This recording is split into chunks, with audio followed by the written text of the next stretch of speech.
master, welcome back again to our channel. Panibagong araw, panibagong kabanata na naman ang pagsumasamayin natin ngayong araw na ito.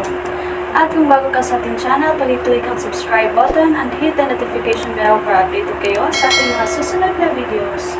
So mga master, bago natin simulan ang ating kabanata ngayong araw na ito, huwag po sana natin skip yung ads mga master no, dahil malaking bagay na po yan sa ating munting channel. So simulan na natin kabanata ngayong araw na ito. Let's go! Kabanata 121 hanggang 130. Ang dakilang security guard. Like ka naman dyan, Master. Maraming salamat. Kabanata 121, may natitirang kayamanan pa. Unti-unting sumisikat ang bukang liwayway, at si Yusuf Zoc ay nakaupong natutulog sa labas ng operating room.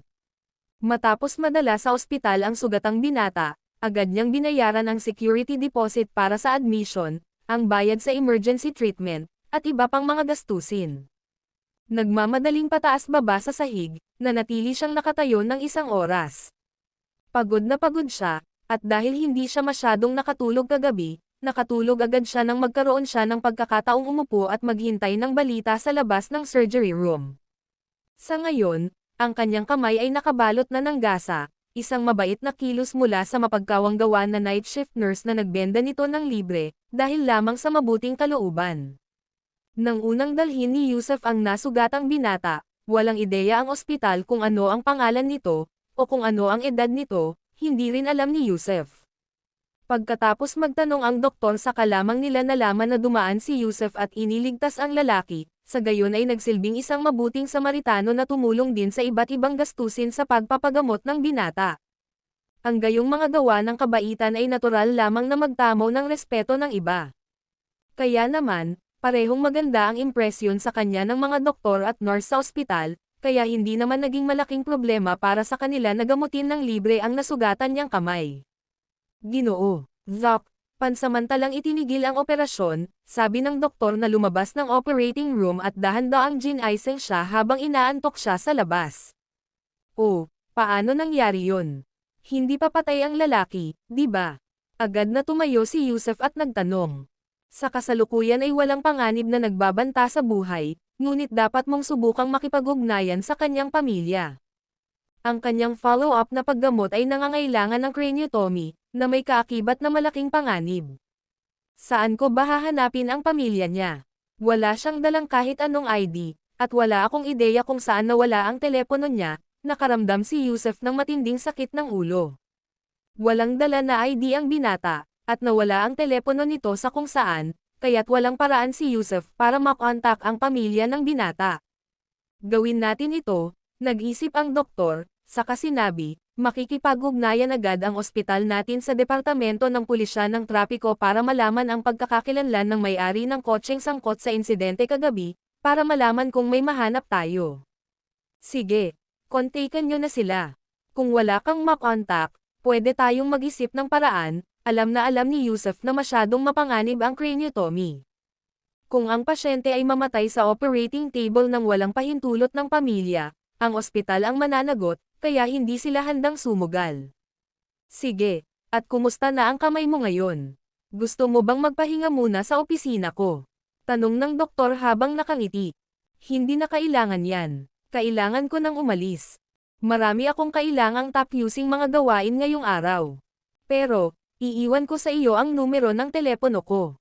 Kung sakaling hindi mo makontak ang pamilya niya mamaya, babalik ako. Ako ang nagligtas sa kanya, at hindi ko siya kayang iwan sa kalagitnaan. Kaya, kahit ano pa man ang mangyari, dapat kong gawin ang aking makakaya.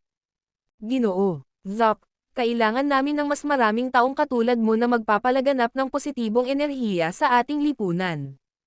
Sa ngalan ng pamilya ng pasyente, nais kong magpasalamat sa inyo. Makakaasa po kayo, kahit wala ang pamilya ng pasyente, gagawin namin ang aming makakaya para mapanatili ang kanyang vital signs, sabi ng doktor. Sige, ito ang numero ng telepono ko. Kung may kakulangan sa pondo, maaari mo akong kontakan. Nagdeposito si Yusuf ng 100,000 bilang seguridad, at ngayon ay hindi na problema para sa kanya ang pera. Total, kapag Nagel iligtas ng buhay, hindi niya hahayaang maging dahilan ang pera para lang pumunta sa kalagitnaan. Isinulat ni Yusef ang numero ng kanyang telepono sa pisara ng service desk ng nursing station, nakipagkamay sa doktor, at saka tumalikod para umalis. Marami talaga siyang kailangang asikasuhin ngayong araw. Una, may appointment siya kay Bryce Harper, na nagbabalak ding isama siya sa pakikipagkita sa isang respetadong feng shui master. Pangalawa, ang kanyang kapatid na si Mia ay darating sa kabisera ng alas 10 ng umaga, at kailangan niya itong sunduin. Pangatlo, kailangan niyang kumuha ng HSBC bank card dahil magpapadala si Mia ng pera sa kanya, kaya magiging abala na naman ang araw na iyon. Habang mabilis na naglalakad palayo si Yusef, kinuha ng batang nurse na nagbenda sa kanyang kamay ang kanyang telepono at sinavenue ang numerong isinulat niya sa pisara. Mayaman si Yusef, dahil nakapagdeposito siya ng 100,000 pera ng walang pakundangan. Isa pa, nang bendahan siya ng nurse, inilagay ni Yusef ang susi ng kanyang kotse sa mesa, at nakita ng nurse ang logo ng Land Rover. Kaya halos walang malay, na-save ng batang nurse ang numero ng kanyang telepono. Bihira ang makakita ng isang taong bata, mayaman, at mabait, kaya naisip niya na maaaring sulit na yayain itong makipag-date kung sakaling magkaroon ng pagkakataon. Pagkababa ng hagdan, naghugas ng mukha si Yusef Zoc sa banyo ng ospital, na naantala ang plano niyang pumunta sa palengke ng pamilya Ruiz kaninang madaling araw. Matapos kumain ng almusal malapit sa ospital at makabalik sa kanyang sasakyan, tinawagan ni Yusef Zoc si Samuel Ross upang magtanong tungkol sa kalagayan ng kanyang mga kasamahan sa seguridad, at syempre, ang pangunahing bagay na gusto niyang malaman ay kung ako ba ng responsibilidad ang HSBC. Ayos lang ang lahat, naoperahan naman ang mga nangailangan, at dumating ang departamento ng pananalapi ng HSBC sa ospital kaninang madaling araw para bayaran ang lahat ng bayarin sa pagpapaospital.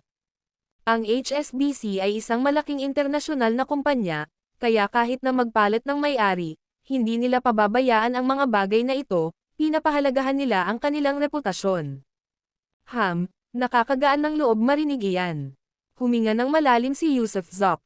Kung hindi lang sana inasikaso ng HSBC, ginawa na sana niya dahil iyon ang disenteng gawin. Hindi sana siya makikialam kung wala siyang pera, pero dahil sa mga mapagkukunang magagamit niya, hindi niya maiisip na hindi matulungan ang mga kapatid na ito na nakatrabaho niya. Lahat ng lalaki ay nagpapasalamat sa iyo, at marami pa nga ang gustong sumama sa iyo. Tinatanong nila kung naghahir ka ba. Bulong ni Samuel Ross. Nakakakuha ako ng empleyado, sabi ni Yusef Zoc, habang tumatawa at umiiyak. Sa ngayon, wala pa akong nakahandang stall. Para saan ko kakailanganin ang mga tao? Naiintindihan ko, akala ko rin ganoon, kaya ko sila tinanggihan para sa iyo kagabi, natatawang sabi ni Samuel Ross. Samuel, babalik ang kapatid ko ngayon. Nakita mo rin yan kahapon, hinahanap na ako ng mga tao. Sa totoo lang, noong nakaraang araw, may binugbog ako, isang lalaking nagngangalang Bud Trujillo. Hindi ko alam kung narinig mo na ang tungkol sa kanya, pero malamang na ang mga susunod sa akin ay para sa kanya. Kaya nga may isa pa akong kaaway. Hindi na magiging madali ang buhay mula ngayon. Alang-alang sa kapatid ko, umaasa ako sa inyo, Bryce Harper, at Mia. Siyempre, aayusin ko ang lahat sa lalong madaling panahon. Bud Trujillo. Ang ibig mong sabihin ay si Bud Trujillo. Biglang binanggit ni Samuel Ross ang pangalan ni Bud Trujillo sa telepono, nanginginig ang mga labi. Hindi ba pwedeng tumigil na si Yusef Zoc sa pagiging pabaya? Bakit ba lagi siyang nakikipag-away sa mga matataas na tao sa lipunan? Oo, siya. Sinampal ko siya ng isa, baka nabuwal pa ang ngipin niya, natatawang sabi ni Yusef Zoc. Nako, bakit ba kailangan mo laging tamaan ang mga malalakas na to? Hindi mo ba ako pwedeng tigilan sa pag-atake sa puso? Bud Trujillo, pare. Hindi makapagsalita si Samuel Ross. Tunay ngang magiging mas mahirap ang buhay. Bud o Happy, ano bang pakialam ko? Tapos na ang lahat, hindi ako nag-aalala. Hindi ko siya nahanap kagabi, pero kung nahanap ko lang, hihingi sana ako ng mas malaking kabayaran para sa mga gastusang medikal. Ang 2,000 bawat tao ay isang tanda ng mabuting kalooban para sa magkakapatid, ngunit para sa mga bayarin sa medikal, na walang sahod, sakit ng ulo, at mga katulad nito, kailangan ni Bud Trujillo na magbayad. Hayaan mo siyang maramdaman ang kirot sa loob ng kalahating taon. Sige, mag-alala ka na lang sa kapatid mo, sisiguraduhin naming ligtas siya, sabi ni Samuel Ross habang tumatawa sa telepono. Tama, tumanggaw si Yusuf Zoc. Sa loob ng ilang araw, may isa na namang swerte na paparating sa atin. Magbabahagi ako ng ilan sa inyo, Bryce Harper, at Mia kung gayon. Isa na namang swerte. Ano iyon? Agad na natuwa si Samuel Ross. Alam niyang ang pananatili kay Yusuf Zoc ang tamang hakbang, malapit na ang masaganang mga araw. Maghintay ka lang at tingnan mo.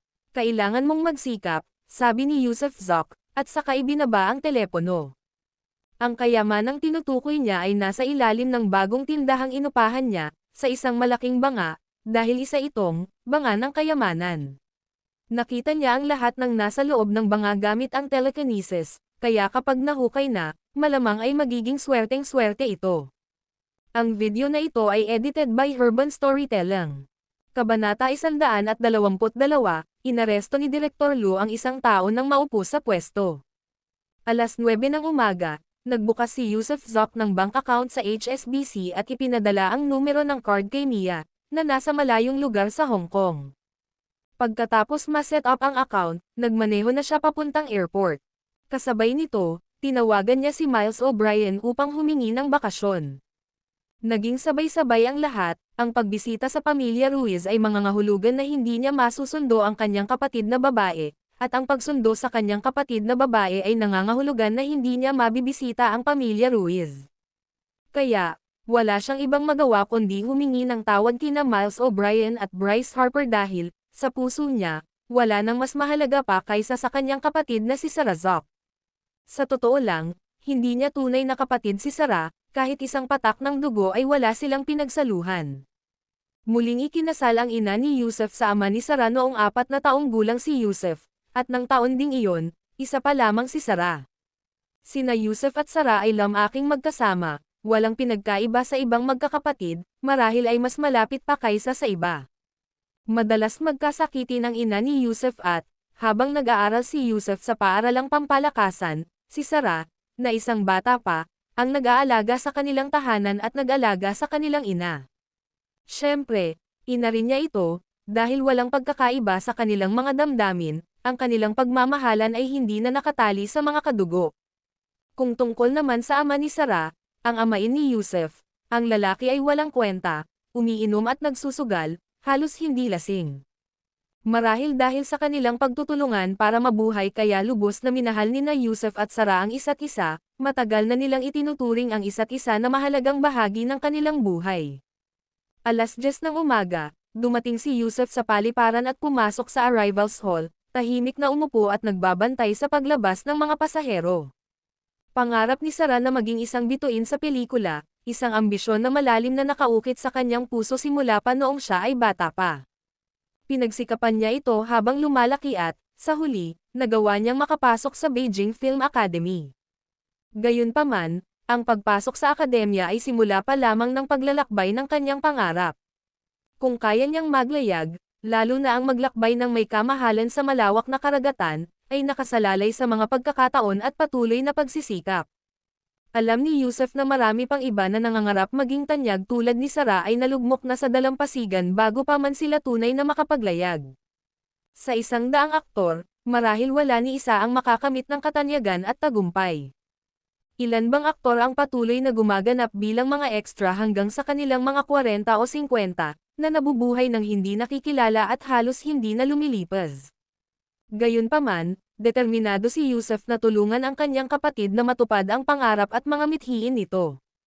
Marahil ay hindi niya ito nagawa noon, ngunit ngayon, naniniwala siya na sa malapit na hinaharap, tiyak na magniningning si Sarah, dahil handa siyang suportahan ito gamit ang lahat ng perang kinikita niya, kahit na mga hulugan ito ng pagsugal sa kanyang buong kayamanan. Kuwait. Samantala, sa Chaoyang District Criminal Police Division, sunod-sunod na magandang balita ang natanggap ni Officer Amber Vance pagdating sa kanyang istasyon ng araw na iyon. Bukod sa panloob na komendasyon mula sa dibisyon, nagsumite rin ang kanyang mga nakatataas ng rekomendasyon para sa kanyang mga nagawa sa koanihan ng distrito. Pagsapit ng alas 10 ng umaga, May balita mula sa koanihan na opisyal nang nakumpirma ang komendasyon kay Amber, na nagbigay sa kanya ng second-class personal merit at itinalaga siya bilang isang reserve cadre. Ang kanyang ranggong administratibo ay direktang na-promote sa antas ng isang departamento. Sa isang sistemang tulad ng puwersa ng pulisya, ang promosyon ng mga opisyal ay batay sa merito at kakayahan. Ang mga may kasanayan at tagumpay ay natural na mabilis na umuunlad. Taglay ni Amber ang parehong kakayahan at mga tagumpay, at mayroon din siyang matibay na koneksyon. Dahil pinagsama-sama ang lahat ng salik na ito at pinasigla ng tagumpay kahapon, medyo nalito siya nang mapataas ang kanyang posisyon. Kasabay nito, alas 10, noon nakarating si Yusef sa paliparan, tinatawag siya ni Direktor Long sa opisina nito. Amber, naisip mo na ba ang pagkuha ng karanasan sa antas ng mamamayan? Nakangiting tanong ni Director Long, habang nakatingin kay Amber Vance. Siyempre, mas mainam ito sa antas ng mamamayan, pinakamalapit sa karaniwang tao. Bagamat maliliit o mga alitan lamang sa pagitan ng mga kapitbahayan ang mga kaso, kasiya siya ang trabaho. Pero hindi pa ako nasasanay sa pagiging detective. Kilala si Amber Vance sa koanihan dahil sa prank kanyang pagsasabi ng kanyang nararamdaman at, dahil kilala ni Director Long ang pamilya nito, tatawagan niya itong Uncle Long pagkatapos ng oras ng trabaho. Masyadong mapanganib ang pagiging isang detective. Muntik na akong masindak ng tiyuhin mo dahil sa insidente kahapon. Mabuti na lang at hindi ka nasaktan. Kung may nangyari sa'yo, hindi na ako maaaring manatiling direktor. Palagi niyang sinisigawan ang kahit sinong kaya niyang saktan, natatawang sabi ni Amber. Anong klaseng usapan yan, bata? Tinitigan ni Director Long si Amber, pagkatapos ay inihampas ang kanyang tasa ng tsaa sa mesa nang may sinasadyang ingay. Hindi kita tinawag dito para sa opinyon mo. Magre-retiro na si Matandang Liu mula sa Garden Road sa loob ng 1 buwan, at papalapit na ang kanyang pagtatapos ng kanyang trabaho. Pupunta ka sa Garden Road ngayon. Ay papasundo kita roon mamaya kay Director Joe. Magsisimula ka bilang pangalawang pinuno, at kapag nagretiro na si Matandang Liu, ikaw ang papalit sa kanyang posisyon. At gugulin mo rin ang buwang ito sa pag-aaral at pagmamasid hanggat maaari, para maging pamilyar ka sa mga gawain ng isang istasyon ng pulisya sa mga mamamayan. Pinuno ng istasyon ng Garden Road. Naguguluhan ang tunog ni Amber Vance, tila napakabilis ng promosyon. Kahapon lang siya kinilala dahil sa kanyang mga merito, tapos ngayon ay itinalaga na siya bilang pinuno ng istasyon ng Garden Road. Bagamat maaaring ituring na basic level ang isang istasyon ng pulisya, sino bang pinuno ang hindi nagsilbing station chief? Sa asensya, lahat ng pinuno ay na-promote mula sa mga grassroots na posisyon. Mariing sinabi ni Direktor Long, anong ulo? Sa ngayon, ikaw ang kinatawan, at ikaw ang magiging pinuno pagkatapos magretiro ni Matandang Leo. Naiintindihan ko, pero natatakot ako na baka hindi ko kaya ang gawain. Wala akong karanasan, mukhang nag-aalalang sabi ni Amber. Isa pa, hindi ba ako masyadong bata? Tatapak ako sa lupain ng iba. Baka magtakda ng patibong ang ibang mga instructor at mga deputy head, at mapapahamak ako. Ano ba tong usapan na to? Muntik nang mabulunan si Director Long sa sinabi ni Amber. Talagang naglakas loob ang batang babaeng pulis na ito na magsalita ng kahit ano, hindi siya sigurado kung tama ba ang desisyon niyang ibaba ang ranggo nito. Sa totoo lang, ang pagpapadala kay Amber Vance sa antas ng mamamayan ay isang desisyong ginawa matapos kumonsulte kay Ace Vance, ang pangalawang tiyuhin ni Amber, na isa sa mga assistant minister. Huwag kang mag-alala, kapag napunta ka na sa bago mong posisyon, tutulungan ka ng mga kasamahan mo. Nasabihan ko na sila, kaya huwag kayong ma-pressure. Isa pa, ito ay isang utos, na walang puwang para sa negosasyon. Opo, Ginoo. Tumayo si Amber Vance at nagbigay ng saludo. May iba ka pa bang gustong sabihin? Kung hindi, hanapin mo si Pinuno Joe, at hayaan mong siya ang magsama sa iyo. Marami talaga akong gustong itanong, di ba? Paano ko sisimulan ang trabaho ko pagdating ko? Nag-aalalang sabi ni Amber Vance. Lutisin ang mga kaso, lalo na ang mga luma na naitabi na. Sikapin mong lutisin ang mga ito hanggat maaari, at panatilihin din ang kaayusan sa inyong lugar. Hanggat napapanatili mo ang kapayapaan sa loob ng iyong presinto, isa itong tagumpay. Nakuha ko, salamat Tio Long, nagpapasalamat na sabi ni Amber Vance. Hihilingin ko kay Deputy Chief Leo na gabayan ka ng maayos. Isa kang promising na tao, ikinumpas ni Director Long ang kanyang kamay. Huwag kang mag-alala, kamahalan, hindi kita bibiguin. Muling saludo si Amber Vance. Hindi napigilan ni Director Long ang mapangiti ng mapait dahil dito. Alas 11 ng umaga, nagmaneho pabalik sa lungsod si Yusuf Zoc at ang kanyang kapatid na si Sarah Zoc kasama ang kanyang kaklase. Samantala, si Amber Vance ay ipinadala sa istasyon ng pulisya ng Garden Road, bilang paggampanan sa kanyang bagong tungkulin bilang Executive Deputy Chief na si Chief Vance.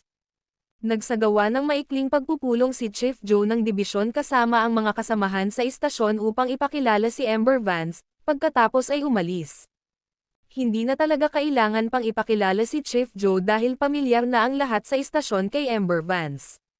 Madalas silang nagkikita, hindi lang nila inaasahan na ganito kabilis siyang mapopromote. Habang nakaupo sa kanyang hindi gaanong maluwang na opisina, sumasakit ang ulo ni Amber Vance. Sa totoo lang, masyadong biglaan ang lahat ng ito, at hindi pa rin niya ito lubos na natatanggap. Masyadong mabilis ang promosyon, walang paunang abiso o kahit pahiwatig, parang bigla ang appointment lang, direktang pagtatalaga sa kanya sa isang grassroots police station. Tok, tok, tok, naputol ang kanyang pag-iisip dahil sa katok, at pumasok si Deputy Chief Son mula sa istasyon na may dalang folder. Si Deputy Chief Son ang orihinal na pinakamalakas na kandidato para sa posisyon ng chief, at ang biglaang promosyon kay Amber Vance ay ikinagulat niya. Siyempre, nakaramdam siya ng kaunting hinanakit sa loob, ngunit palihim na ipinaalam sa kanya ni Chief Joe na ililipat siya sa koanihan sa huling bahagi ng taon.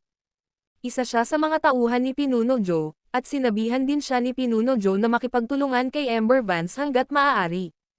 Kaya sa pangako ni Pinuno Joe, nawala ang kanyang sama ng loob. Hepe Vance, oras na ng tanghalian. Sa cafeteria tayo kakain, pero may kailangan akong ipaalam sa'yo. Kuya Son, sabihin mo lang sa akin ng diretso. Aasa ako sa suporta mo sa hinaharap, matamis na tawag sa kanya ni Amber Vance na kuya. Tungkol ito sa isang kaso na nangyari kagabi. Nagkaroon ng malawakang gulo na kinasasangkutan ng mga lokal na tulisan sa aming lugar, at ilang gwardya mula sa isang dayuhang kumpanya ang nasugatan. Hindi nahuli ang mga tulisang iyon noong mga panahong iyon, pero ngayon lang, nagbigay ng clue ang isa sa mga nasugatang security guard mula sa dayuhang kumpanya. Aniya, ang pinuno ng mga tulisang iyon ay nagngangalang Bud Trujillo.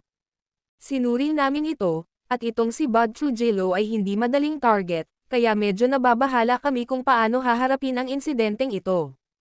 Ano? Bud Trujillo, isang dayuhang kumpanya. Anong nangyayari? Nagningning ang mga mata ni Amber Vance nang mabanggit si Bud Trujillo. Pumunta tayo sa cafeteria, kumain, at pag-usapan natin iyan, mungkahi ni Deputy Chief Son. Hindi na kailangan, mag-usap na tayo ngayon. Gusto kong makita ang file ng kaso, naiinip na sabi ni Amber Vance. Ito ang file ng kaso, iniabot ni Deputy Chief Son ang folder. Kinuha ito ni Amber Vance at sinimulang basahin ng seryoso. Gayunpaman, pagkatapos lamang mabasa ang isang ulat ng investigasyon, nakita niyang nabanggit ang HSBC at Yusuf Zoc sa file. Pumunta si Bud Trujillo sa HSBC upang hanapin si Yusuf Zoc ngunit hindi niya ito nagawa, at pagkatapos ay nakipag-away sa mga gwardya roon, na nagresulta sa ilan sa kanila na malubhang nasugatan at nagtamo ng mga bali sa katawan.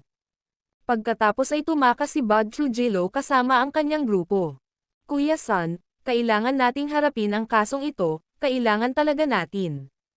Sabihin mo sa mga kasamahan na kumain agad, pagkatapos mananghalian ay may sasanduan tayo. Si Bud Trujillo, si Bud Happy, may background man o wala, hindi sila makakalusot sa paggawa ng krimen sa ilalim ng aking pagbabantay. Nasa sabik na naisip ni Amber Vance sa sarili. Natutuwa na sa wakas ay natulungan na nila ng hayagan ang taong kontrabida na si Yusuf Zoc ng tuluyan. Oo, para tulungan ang taong yun, kahit na ang ibig sabihin nito ay paghaluin ang personal na paghihiganti sa mga opisyal na tungkulin. Dahil, sa ngayon, siya lang ang iniisip niya. Chief Vance, Huwag ka munang magdesisyon, hindi mo pa naririnig ang lahat ng sasabihin ko, nag-aalalang sabi ni Deputy Chief Son, huwag na nating pag-usapan kung may background ba si Bud Trujillo, pero hindi natin basta-basta maaaring pigilan ang isang tao batay lamang sa clue na ibinigay ng security mula sa HSBC. Kung walang matibay na ebidensya, maaari itong humantong sa legal na problema. Pinagpapawisan na ngayon si Deputy Chief Son, na pagtanto niyang hindi talaga naiintindihan ni Amber Vance ang opisyal na proseso ng paghawak ng isang kaso. Kailangan natin siyang hulihin. Kapag nadala na natin siya, pwede nang pumunta ang mga security ng HSBC para kumpirmahin ang pagkakakilanlan niya. Isa pa, hindi namin siya inaaresto, gusto lang namin na pumunta siya at makipagtulungan sa investigasyon. May tungkulin ang mga mamamayan na tumulong sa pulisya sa kanilang mga investigasyon, hindi ba? Ayos lang, nakapagdesisyon na. Kung may mangyaring masama, ako ang mananagot. Hinampas ni Amber Vance ang kanyang dibdib, tindi ng kanyang pananabik. Ang video na ito ay edited by Urban Storytelling. Kabanata 123, dapat maghiwalay ang pera at kapatid. Bro, anong nangyari sa kamay mo? At anong meron sa dugo sa kotse mo? Kaninong kotse ito? Sa kalsada ng paliparan, pagpasok niya sa kotse, napakunot ang noo ni Sarazak, ang kanang kamay ng kanyang kapatid ay nakabalot ng benda, at ang kotse ay puno ng dugo, kaya pakiramdam niya ay may nangyari. Kagabi, iniligtas ko ang isang driver mula sa isang aksidente sa sasakyan, dinala ko siya sa ospital, at ganoon na lang nakapasok ang dugo sa kotse. Nasaktan ko ang kamay ko habang nililigtas ko siya. Talaga? Tanong ni Sarah, nag-aalinlangan. Bakit naman ako magsisinungaling sa'yo? Nasa ospital pa rin ang lalaki, hindi sigurado kung maliligtas pa siya, buntong hininga ni Yusuf Zok. Kung ganoon, kaninong kotse ito? Tanong ni Sarah. Sa amo yan, syempre, natatawang sabi ni Yusuf, wala siyang planong sabihin kay Sarah ang tungkol sa sitwasyon niya ngayon. Total, nag-aaral pa rin naman siya noon, at hindi maganda ang masyadong maraming alam. Kung sasabihin niya sa kanya na kumita siya ng 10-10 milyon sa mga nakaraang araw, hindi siya matutuwa, sa kabaligtaran, tiyak na hindi siya makatulog dahil sa pag-aalala para sa kanya. Minsan, hindi naman talaga kayang bilhin ng kayamanan ang kaligayahan. Si Sarah ang tipo ng babaeng kontento sa anumang dumating sa kanya, at para sa kanya, ang pagiging ligtas at malusog ng kanyang kapatid ay kaligayahan. Ayaw ni Yusuf na mag-alala siya. Ang babaeng kaklase ni Sarah sa Shanghai ay nagngangalang Sarah Kok. Simula nang magkakilala sila sa Shanghai, mamili, at kumain sa labas ng magkasama, naging mas pamilyar na sila sa isa't isa. Mahusay magsalita si Sarah Kok, at ang kanyang bibig ay partikular na matalas, hindi siya kailanman natatalo. Gayunpaman, sa harap ni Yusuf Zok, si Sarah Kok ay naging napakatahimik at napakagalang, na tinawag siyang kapatid na Yusuf. Pagkatapos mananghalian sa isang restoran malapit sa akademya, hindi na bumalik sa kotse sina Sarah at Sarah Kok. Kasabay nito, hinailan ni Sarah si Yusuf sa tabi at mamulong, "Bro, yung isa pang bag, mga gamit na binili ko para sa iyo sa araw-araw at regalo rin para kay Sister Ruth, pakibigay mo na lang sa kanya kapag nakita mo na siya." Sige, nakangiting sabi ni Yusuf. Hindi alam ni Sarah na bumalik na si Ruth Wilcox sa Estados Unidos. Manam, tumanggo si Sarah, at inabot din ang kamay ni Yusuf para tulungan itong ituwid ang kwelyo nito, sabay sabing, "Alam kong kumita ka na, pero huwag mo itong gastusin ng walang ingat. Kailangan mong ideposito ang 2/3 ng iyong kita sa aking card bawat buwan, naiintindihan mo ba iyon?" Manam, pero magkano na ang naipon mo ngayon? Sinasabi ko sa iyo, gumastos ka sa kung ano ang kailangan mo, bumili ka ng kung ano ang dapat mong bilhin. Huwag mo akong ipunan ngayon, alam ni Yusuf na may isa pang bank card si Sarah, gamit ang perang masigasig niyang inipon sa paglipas ng mga taon. At ang perang ito ay para sa magiging kasal ni Yusuf.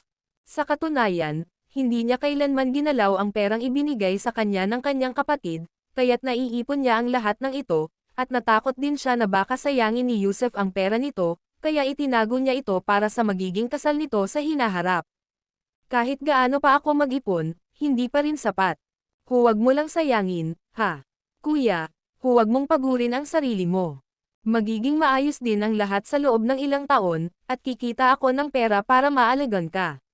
Biglang niyakap ni Sarah si Yusef. Medyo namumula ang mga mata, wala akong pakialam kung ano ang ginagawa mo dyan sa labas, pero wala kang magagawang ilegal. Huwag mo akong pag-alalahin. Alam ko, nasaktan talaga ang kamay ko habang nililigtas ang isang tao.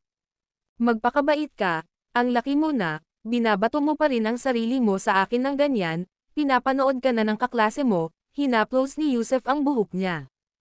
Ang magkakapatid ay umaasa sa isa't isa para mabuhay, kaya ang kanilang ugnayan ay hindi mapapalitan ni Newman. Ano ba ang dapat ikatakot, kapatid kita, hindi ibang tao, nakasimangot na sabi ni Sarah pero binitawan niya si Yusef, sabay sabing, babalik na ako sa paaralan, tandaan mo ang sinabi ko. Naaalala ko, huwag kang magpaligoy-ligoy, at mag-focus ka sa pag-aaral mo, paalala ni Yusef sa kanya.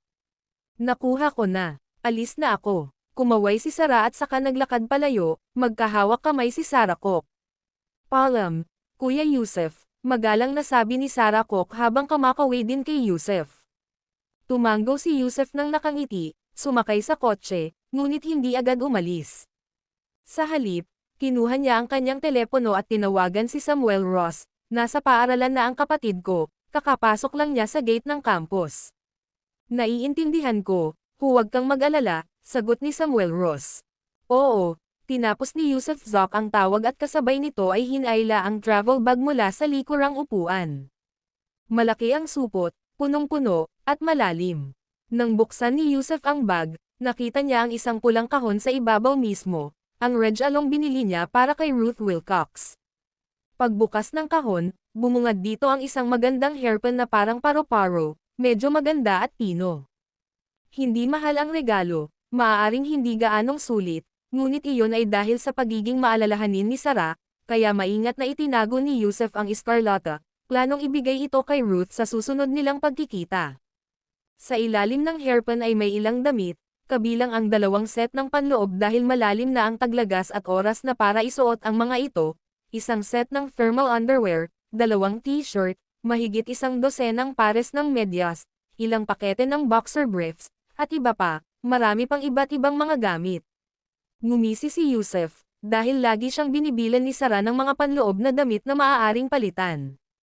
Nag-iisa lang ang kapatid niyang lalaki, at ang kapatid na ito, bilang isang tipikal na lalaki, ay pabaya at hindi alam kung paano alagaan ang sarili, kaya siya ang kailangang gumawa nito para sa kanya. Matapos umupo si Yusef sa kotse at maghintay ng ilang sandali, dumating ang sasakyang pangkomersyo ng Buick, at lumabas sina Dream Morrow at Pillar at naglakad palapit. Ibinaba ni Yusef ang bintana at sinabing, mag-ingat kayo. Nakuha ko, sagot ni Dream sabay kaway, habang si Pillar naman ay nakangiting tumango kay Yusef, saka pumasok ang dalawa sa loob ng campus. Nang may parada na ni Samuel Ross ang kotse, sumiksik siya papasok sa kotse ni Yusef.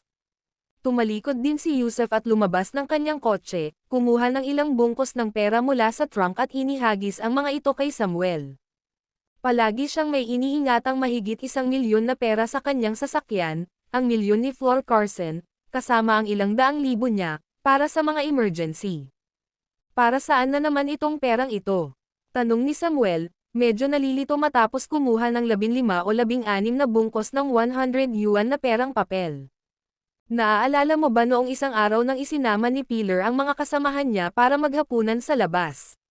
Sabi ko babayaran ko, kaya ibalik mo sa kanya, at hindi ba't pumunta ka sa ospital para bayaran ang ilang bayarin ko kahapon? Bawiin mo na lang diretso, sabi ko babayaran ko na. Ang natitira ay para sa inyo, pagkain, gasolina, sigarilyo, at iba pa. Dalhin mo yan, kaya mo yan.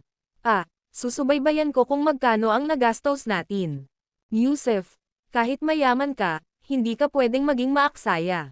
Bilang magkakapatid, dapat ninyong ibigay ang dapat ibigay, hindi ang hindi dapat ibigay.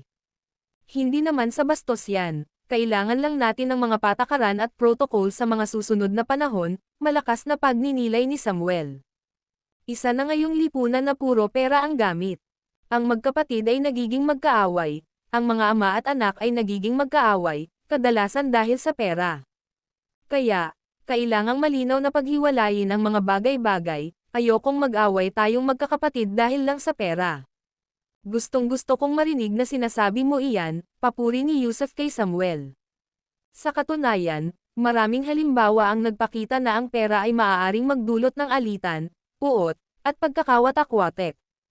Alam niyang hindi tama ang kasalukuyan niyang sitwasyon, ang paggastos ng pera na parang tubig at pagsustento kina Samuel, Pillar, at Dream. Gayunpaman, mayroon siyang mga dahilan, pangunahin na dahil sa kanyang kapatid na babae. Ang kanyang kaligtasan ang pinakamahalaga. Paano siya makakaasa ng trabaho kung wala namang iaalok na probisyon? Natatakot siya na baka mawalan ng motibasyon si Samuel at ang iba pa, kaya kahit sa maikling panahon lang, kailangan niyang siguraduhin na mayroon silang sapat na makakain at maiinom, kasama ang pagkakataong kumita ng pera. Simple lang ang layunin, ang panatilihin silang panatag. Kaya, sa hinaharap, hindi tayo basta-basta makakapagbigay ng pera ng ganito, nakangiting sabi ni Samuel. Oo, nasa isip ko yan, tumanggo si Yusuf, dahil kasama ko kayo, tiyak na hindi ko hahayaang matalo kayo. Ang video na ito ay edited by Urban Storytelling. Kabanata 124, isang pagsiklab ng galit dahil sa pagiging masamang tao. Nang nasa Beijing Film Academy na sina Yusuf Zoc at Samuel Ross, pagkatapos mananghalian, ang mga opisyal mula sa istasyon ng pulisya ng Garden Road ay dumiretso sa New World Film and Television Production Company. Maaaring hindi alam ng iba ang pinagmulan ni Bud Trujillo, ngunit kilalang-kilala siya ni Amber Vance. Maituturing na isang negosyante si Bud Trujillo. Bagamat bata pa siya, ang kanyang negosyo sa Earthrealm ng kabisera ay umuunlad. Ayon sa alam ni Amber Vance, si Bud Trujillo ay nagmamay-ari ng isang kumpanya ng produksyon ng pelikula at telebisyon, ilang mga entertainment club, pati na rin mga restaurant at swimming pool at iba pang mga establishmento. Sa madaling salita, mayroon siyang mga bahagi sa maraming kumpanya at itinuturing na isang manlalaro sa kabisera na may impluwensya kapwa sa mga kriminal at sa lehitimong mundo ng negosyo. Bukod dito, nakarinig din si Amber Vance ng mga bulong-bulungan tungkol kay Bud Trujillo, na sinasamantala niya ang mga batang aktres at babaeng estudyante sa pagkukunan ng mga pelikula, kung saan maraming babae ang nabiktima ng kanyang mga ginawa. Sa mga sirkulo ng kabisera, may mga bulong-bulungan tungkol kay Bud Trujillo na ang palayaw ay gigolo, na siyang dahilan kung bakit siya tinatawag na gabi-gabi gigolo, na araw-araw niyang binabago ang kanyang mga nasakop na karera, mga modelo, flight attendant, estudyante, kababaihan mula sa mga kagalang-galang na pamilya, at iba pa, ano pat walang iniiwang hindi nababago ang kanyang kalokohan. Ilang beses na siyang kinasuhan, ngunit sa bawat pagkakataon ay kusang loob na binawi ng mga nagsasakdal ang kanilang mga kaso, na humantong sa wala ng karagdagang aksyon. Si Bud Trujillo ay may mga koneksyon sa mataas at mababang antas, kayang magmanyobra sa dilim pati na rin sa paghila ng mga tali sa liwanag, na ginagawa siyang isang kilalang tao sa loob ng kabisera. Maraming tao ang nagpakita ng respeto sa kanya dahil sa kanyang katayuan. Gayunpaman, hindi siya bibigyan ng ganoong paggalang ni Amber Vance. Para sa kanya, ang mukha nito ay parang lupa sa talampakan ng sapatos, at ngayon, determinado siyang latigusan ito ng husto. Ang New World Film and Television ay isang medyo malaking kumpanya ng produksyon na naglabas ng ilang pelikula, serye sa TV, at mga patalastas, at nakapag-aruga ng ilang pangalawang antas na babaeng bituin. Mayroon itong halos 100 kinontratang artista. Ang New World ay itinuring na isang kagalang-galang na kumpanya na karapat-dapat sa pampublikong presentasyon, kaya naman personal na nagsilbing CEO si Bud Trujillo, bagamat hindi siya madalas bumisita sa kumpanya, siya ang rehistradong legal na kinatawan. Hindi alam ni Amber Vance kung nasa New World si Bud Trujillo, pero sigurado siyang makikipag-ugnayan siya rito pagdating niya roon. Ang tinatawag na batang guya ay hindi natatakot sa tigre, si Amber Vance, bilang bagong opisyal, ay unang tinutukan si Bud Trujillo, bahagyang dahil sa personal na paghihiganti dahil tuluyan ng nabihag ni Yusuf Zoc ang kanyang puso, kaya bakit pa siya magiging magalang ngayong nagkita na sila ni Bud Trujillo. At isa pa, ang babaeng ito ay hindi lang basta isang magandang mukha na walang talino, dahil bago pa lang siya, Kailangan niyang harapin ang mga ganitong kahirap na kaso para baguhin ang pananaw ng kanyang mga kasamahan at makuha ang kanilang respeto. Dalawang sasakyan ng pulis, na may malalakas na sirena, ang huminto sa labas ng gusali ng opisina ng New World Film and Television, na nakakuha ng atensyon ng marami sa loob, habang si Amber Vance ang unang tumalon palabas ng sasakyan, at sa halip na dumiretso sa loob, ay lumingon upang tingnan ang ibang mga opisyal na isa-isang lumalabas. Bago lang ako dito sa istasyon natin, at magkakilala na kayo. Kaya, huwag mag-aksaya ng salita, sundin ang mga utos ko ngayon, at walang sino man ang magpapabaya. Kapag may nagkamali, pahihirapan ko ang buhay nila. Babae ako, masungit ako, kaya huwag mo akong galitin. Mula ngayon, magkaisa tayo at ayalay ang ating mga sarili sa paglilingkod sa bayan. Hepe Vance, ituro mo lang, at tatamaan ko, natatawang sabi ng ilang nakababatang opisyal sa istasyon. Kinilala si Amber Vance bilang ang pinakamagaganda sa mga opisyal sa presinto, at ngayong ang napakagandang ito na ang naging hepe nila, labis na natuwa ang mga bata at walang asawang pulis. Tunay ngang isang biyaya ang maalagan ng isang magandang babae araw-araw. Chief Vance, dapat ba nating ipaalam kay Chief Leo? Balisa pa rin si Deputy Chief Sun. Matagal na niyang naririnig na matapang si Amber Vance, at ngayon ay nakita na nga niya ito mismo. Malapit nang magretiro si Chief Liu, hindi natin siya pwedeng laging abalahin sa lahat ng bagay. Sumunod kayo sa akin sa itaas. Hawak ni Amber Vance ang kanyang baril, at bago umalis, pumunta na ang lahat sa taguan ng mga armas para kumuha ng mga baril at bala. Seryoso siya, hindi nagkukunwari. Pagkatapos magsalita, inayos ni Amber Vance ang kanyang uniforme, inayos ang kanyang sombrero, biglang nag-iinit ang kanyang ekspresyon, at saka nagmarcha suot ang kanyang itim na sapatos na katad patungo sa gusali ng opisina. Suot ang kanyang uniforme at may seryosong mukha, nagpakita siya ng kapansin-pansing figure. Dahil natural siyang maganda, may malamelo na mukha at cherry na labi, kapansin-pansin ang presensya niya habang nakasuot ng uniforme na kayang magpabilis ng tibok ng puso ng isang lalaki. Mga opisyal, maaari ko bang itanong kung sino ang hinahanap ninyo? Nang makita si Amber Vance na nangunguna sa pangkat, isang taong namamahala sa New World ang agad na lumapit ng may ngiti sa kanyang labi. Nandito ba si Bud Trujillo? Nakatayo si Amber Vance sa unahan, kasama ang mga pulis sa likuran niya na nakatingin sa kanya na parang mga tagasunod, lahat ay magalang na naghihintay sa kanyang pangunguna. Maaari ko bang itanong kung anong negosyo ang mayroon kayo ng aming general manager na si Huang? Tanong ng namamahala, na naguguluhan. Kailangan ko pa bang sabihin sa'yo kung tungkol saan to? Sino ka? Ipakita mo sa akin ang iyong ID. Xiao Zhu, tingnan mo ang ID niya. May mga pulis na nagtatrabaho rito, hindi dapat magkukumpulan ang mga nakikinig. At nasaan si Bud Trujillo? Hindi sinasadyang magpanggap na kontrabida si Amber Vance, kay seryoso lang talaga ang mukha niya ngayon. Sino ang dapat sisihin? Tinawid ni Bud Trujillo si Yusuf Zok, at si Yusuf Zok ay napakalapit niya. Tunay nga, sa puso niya, ang pagkakaibigan nila ni Yusuf Zok ay higit pa sa pagkakaibigan ng mga ordinaryong magkaibigan. Bagamat hindi siya magkasintahan, natagpuan niyang kaakit-akit si Yusuf Zok sa lahat ng aspeto.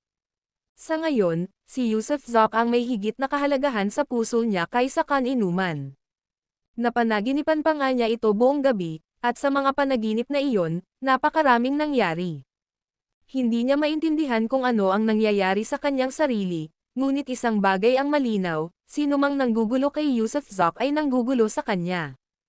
Minsan, ang mga Maniokis ay kadalasang mas kaakit-akit sa mga babae. Isang taong malupit si Yusuf Zok.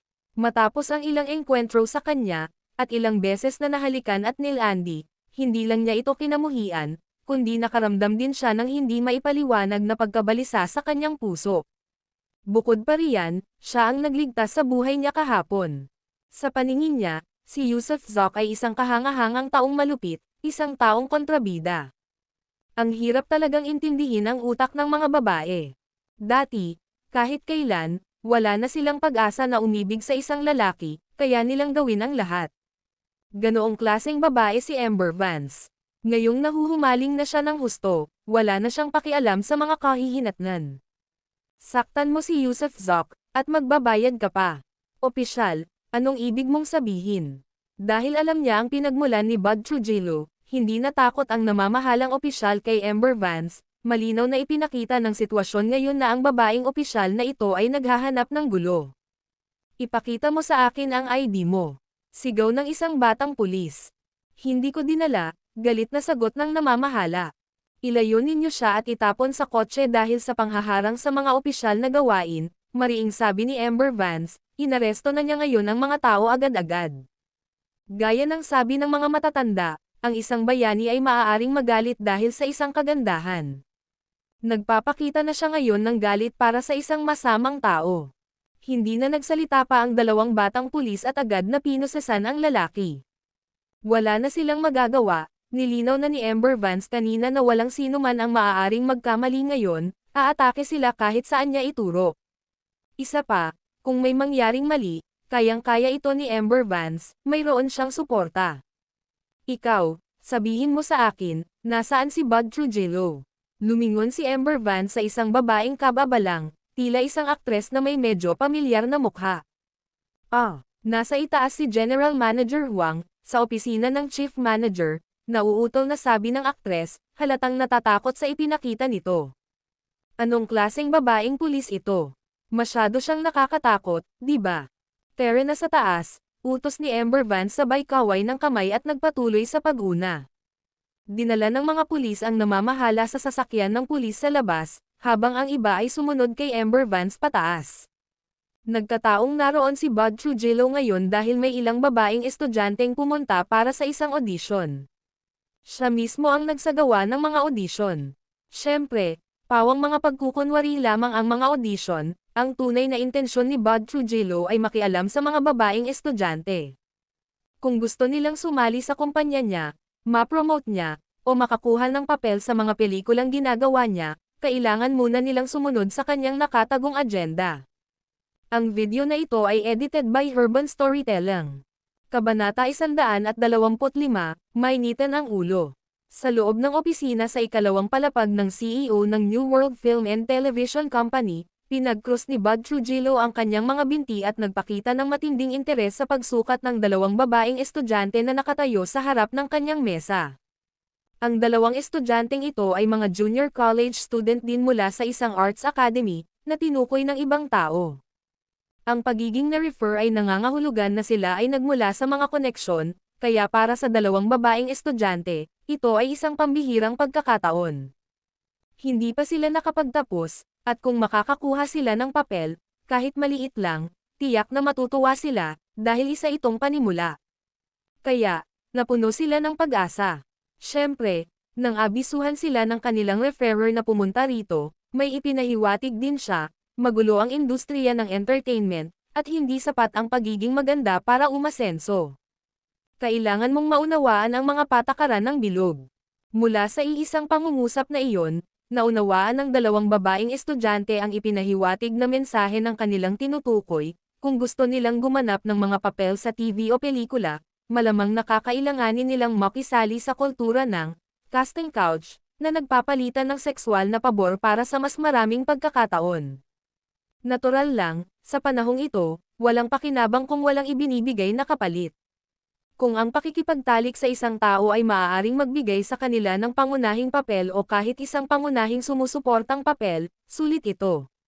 Bukod pa riyan, hindi na sila mga inosenteng babae, dahil ilang beses na silang nakipag-date noong high school at universidad, at dahil naibigay na nila ang kanilang mga katawan sa ilang kasintahan, hindi sila nag-alinlangan na sumama sa iba.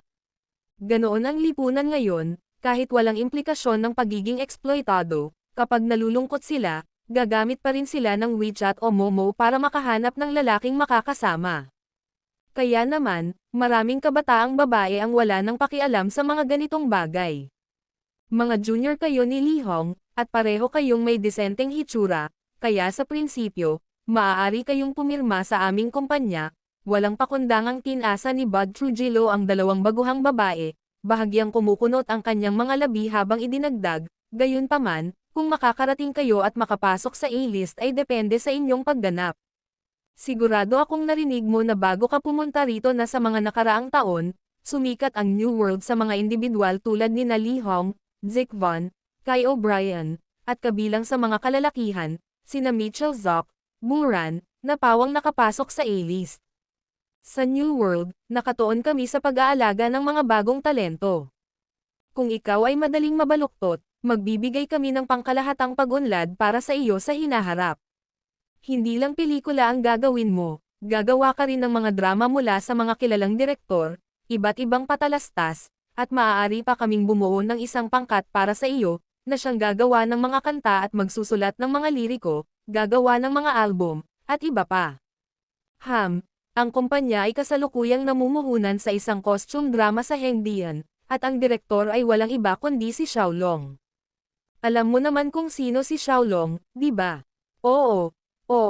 Ang mga mata ng dalawang batang babae ay puno ng kumikinang na mga bituin, ang kanilang mga puso ay mabilis na bumibilis sa ipinipinta para sa kanila ng magiging Bud Trujillo.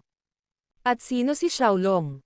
Siya ang maalamat na direktor ng sikat na Empress of the Ages, isang nangungunang figure sa mga direktor ng ikalimang henerasyon. Kung papayag ka, mamaya, gagawa ng kontrata ang ibang mga kawani para sa iyo. Sasaklawin nito ang maraming aspeto, natitiyak na sa susunod na 3 o 5 taon, kayo ay magiging mga artista sa ilalim ng bandila ng bagong mundo. Pagkatapos mong pirmahan ang kontrata, dadalhin ka ng aming mga tauhan sa Hengdian, direkta sa crew. Gayunpaman, ang partikular na tungkuling itatalaga ay pinag-uusapan pa rin. Paano kung ganito, pipirmahan mo ang kontrata ngayon, at dahil libre ako ngayong gabi, sabay tayong kakain ng hapunan.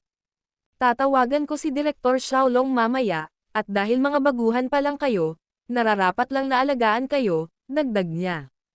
Salamat po, Ginoong Trujillo. Salamat, Ginoong Trujillo. Gustong sumigaw ng dalawang dalaga sa tuwa. Siyempre, pareho na silang nasa hustong gulang at alam nilang pagkatapos ng hapunan, inaasahang matutulog sila kasama si Mr. Trujillo. Pero sa huli, kung sino ang makakasama niya sa pagtulog ay nakasalalay sa kanilang pagganap. O baka naman si Mr. Handa na ba si Trujillo sa isang threesome? Ano man ang mangyari, magbihis ka ng maganda ngayong gabi. Huwag mong isipin na matulog ka kasama niya, handa na kami sa kahit ano, agad na desisyon ng dalawang dalaga. Ma'am, tatawagan ko ang legal department para pumunta rito. Pwede mo munang pirmahan ang kontrata, sabi ni Bud Trujillo, na labis na natuwa sa pagpayag ng dalawang dalaga. Siyempre, karaniwan na lang sa kanya ang mga ganitong bagay. Pagkatapos ng isang posibleng threesome ngayong gabi, didiretsohin niya sila sa set sa Hengdian, para sa ilang mga papel na para lamang sa mga dadaan, at iyon na nga. Kahit kontento na siya, at sa kabila ng mga pakikipagtalik, hindi niya kayang maging sikat ang bawat taong kanyang sinipungan, kung hindi niya ito mapapanatili dahil araw-araw siyang nagpapalit ng kapareha. Dahil dito, ang kapalaran ng dalawang batang babae ay nakatakdang pagsamantalahan at pigain ni Bud Trujillo. Matapos silang pirmahan, inaasahan pa rin ng kumpanya na kikita sila, at sa tamang panahon, karaniwan ng isaayos ang kanilang pagtulog kasama ang ilang mayayamang negosyante, kapwa pakinabang para sa kumpanya at sa mga babae. Sinagot ni Bud Trujillo ang telepono, handa nang tawagan ang legal department sa kanyang opisina. Gayunpaman, saktong pagsagot niya sa telepono ngunit hindi pa nagdadial, bumukas ang pinto ng kanyang opisina. Whoosh! Isang matangkad, hubog, at magandang babaeng opisyal ang pumasok, mas maganda at mas elegante kaysa sa dalawang babaeng estudyante, nanlaki ang mga mata ni Bud nang makita siya. Isang ekspresyon ng pandidiri ang sumilay sa mga mata ni Amber Vance, hindi na mababago ng mga aso ang kanilang nakasanayang pagkain ng dumi, at itong si Bud Trujillo ay isang basura. Anong nangyayari rito? Matapos sundan si Amber ng 5 o 6 na pulis papasok sa opisina, sa wakas ay gumanti si Bud at napakunot ang noo habang nakatayo. Ikaw si Bud Trujillo, hindi ba? Tiningnan ni Amber si Bud mula ulo hanggang paa, nakita na niya ito minsan sa isang salo-salo kaya nakilala niya ito, bagaman hindi niya ito nakilala. Ako nga, maaari ko bang itanong kung sino ka? Tanong ni Bud, na naguguluhan. Kami ay mula sa istasyon ng pulisya ng Garden Road sa distrito ng Chaoyang. Ang pangalan ko ay Amber Vance, narito ang aking ID, at, si Mr. Trujillo, sangkot ka sa isang kaso, kaya kailangan naming sumama ka sa amin para tumulong sa aming investigasyon. Amber Vance. Sinuri ni Bud si Amber, tila pamilyar ang pangalan, ngunit hindi niya matandaan kung saan niya ito narinig. Anong kaso? Tumulong sa iyong investigasyon. Opisyal Vance, nagkakamali ka siguro. Umupo si Bud at sinabi sa dalawang babaeng estudyante, maaari na kayong lumabas, hindi kayo kailangan dito. Nako, hindi na naglakas loob na magtagal pa ang dalawang dalaga, at nang matanggap ang utos ni Bud, agad silang tumalikod at umalis. Taga-istasyon ba kayo ng distrito ng Chaoyang? Pagkaalis ng mga babae, sumaan daw si Bud sa kanyang upuan, nagsindi ng sigarilyo, humithit, bumuga ng usok, at saka tumawa ng mahina. Kilala ko si Deputy Captain Liu ng inyong pangkat ng pulisya kriminal, si Chief Joe at si Director Long, kaya malamang nagkakamali kayo.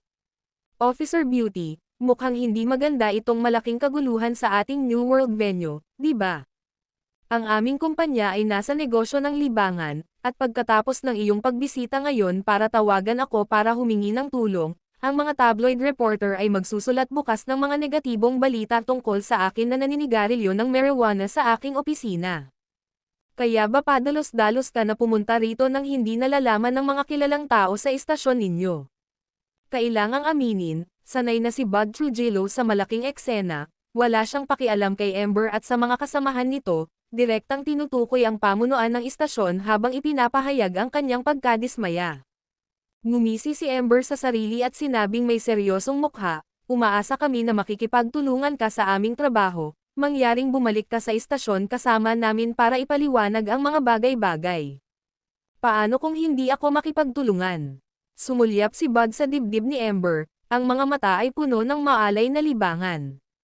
Ang gwapo ng babaeng pulis na ito, at nagustuhan niya iyon. Sabay kunot ng kilay at pagkaway ng maliit niyang kamay, sinabi ni Amber, hadlang sa opisyal na gawain, pinusesan mo siya at ibalik sa istasyon. Agad na sumugod ang ilang opisyal, handang gapusin at dalhin siya, simula na ang misyon, at hindi sila umatras.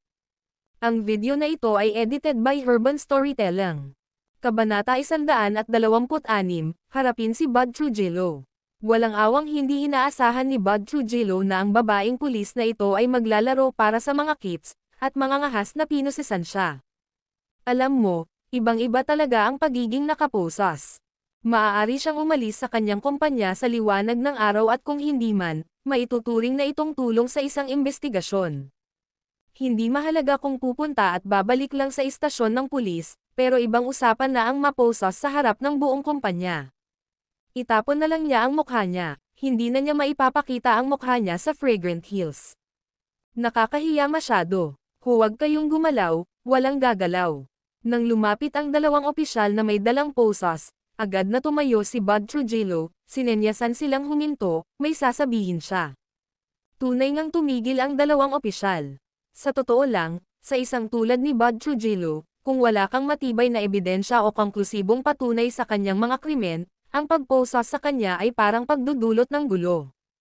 Pwede ba akong tumawag sa telepono? Hindi ba't nakakatulong lang ito sa investigasyon? Makikipagtulungan ako, pero may aasikasuhin ako, pwede ba akong tumawag muna?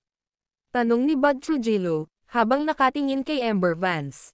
Hindi. Tumaas ang kilay ni Amber Vance, at biglang tumaas ang tono ng boses niya, punusesan mo siya at ilayo mo siya. Ano ba ang meron sa pag-aantay-antay? Puff, muntik nang mabulunan si Bud Trujillo sa tugon ni Amber Vance. Gusto sana niyang tumawag sa telepono, pero hindi siya pinayagan nito. Huwag kang lumaban, ang paglaban ay nangangahulugan ng karagdagang hadlang sa mga tungkulin ng publiko. Lumapit ang dalawang opisyal kay Bud Trujillo, ang isa ay nakahawak sa kanyang kamay, at ang isa naman ay nakahawak sa posas sa kanyang mga palso. Naging madilim at seryoso ang kutis ni Bud Trujillo, pakiramdam niya ay may kakaiba.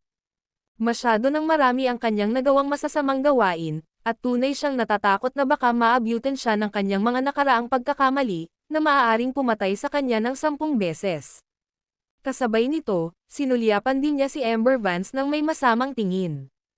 Sinong Diyos ang babaeng pulis na ito? Bakit napakawalang awa? Nang makita ang masamang tingin ni Bud Trujillo, Malamig na sumangot si Amber Vance, umayos ka. Halughugin ninyo ang mesa niya at ang silid. Ano? Pagkarinig sa utos ni Amber Vance, napatalon si Bud Trujillo sa pagtayo.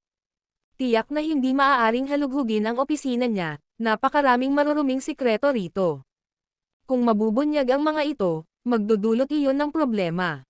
Oo, walang pakialam ang ibang mga opisyal sa gulat na ekspresyon ni Bud Trujillo. Agad nilang tiningnan ang kanyang mesa, mga filing cabinet, ang panloob na kwarto, banyo, at iba pa, at maingat na sinimulan ang kanilang paghahanap. Ano ang dahilan kung bakit mo hinahalongkat ang opisina ko? At ano nga ba ang eksaktong nagawa ko? May search warrant ka ba? Nanginginig sa galit si Bud Trujillo at panay ang paglibot ng tingin, natatakot sa kung ano ang maaaring matagpuan sa kanyang opisina. Malalaman mo rin sa lalong madaling panahon kung ano ang ginawa mo. Maghanap kang mabuti. Alam ni Amber Vance na kilalang kilala si Bud Trujillo sa mga kasamaan nito, kaya sigurado siyang may mga kontrabando sa opisina nito. Teniente Vance, may baril. Bigla, wala pang isang minuto matapos ang paghahalughog, isa sa mga opisyal na nakasuot ng puting guwantes ang bumunot ng isang Browning pistol mula sa pinakailalim na drawer ng mesa ni Bud Trujillo. Namutla sa gulat ang mukha ni Bud Trujillo. Natagpuan na ang baril.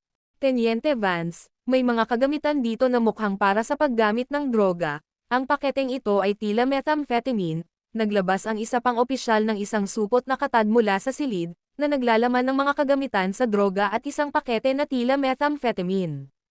Sa larangan ng libangan, maraming gumagamit ng droga, lalo na para sa isang taong walang hiya tulad ni Bud Trujillo.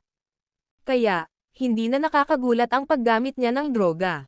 Sige, dalhin mo siya diretso sa ospital para sa isang urine test, at kumpiskahin lahat ng natagpuan, natatawang sabi ni Amber Vance.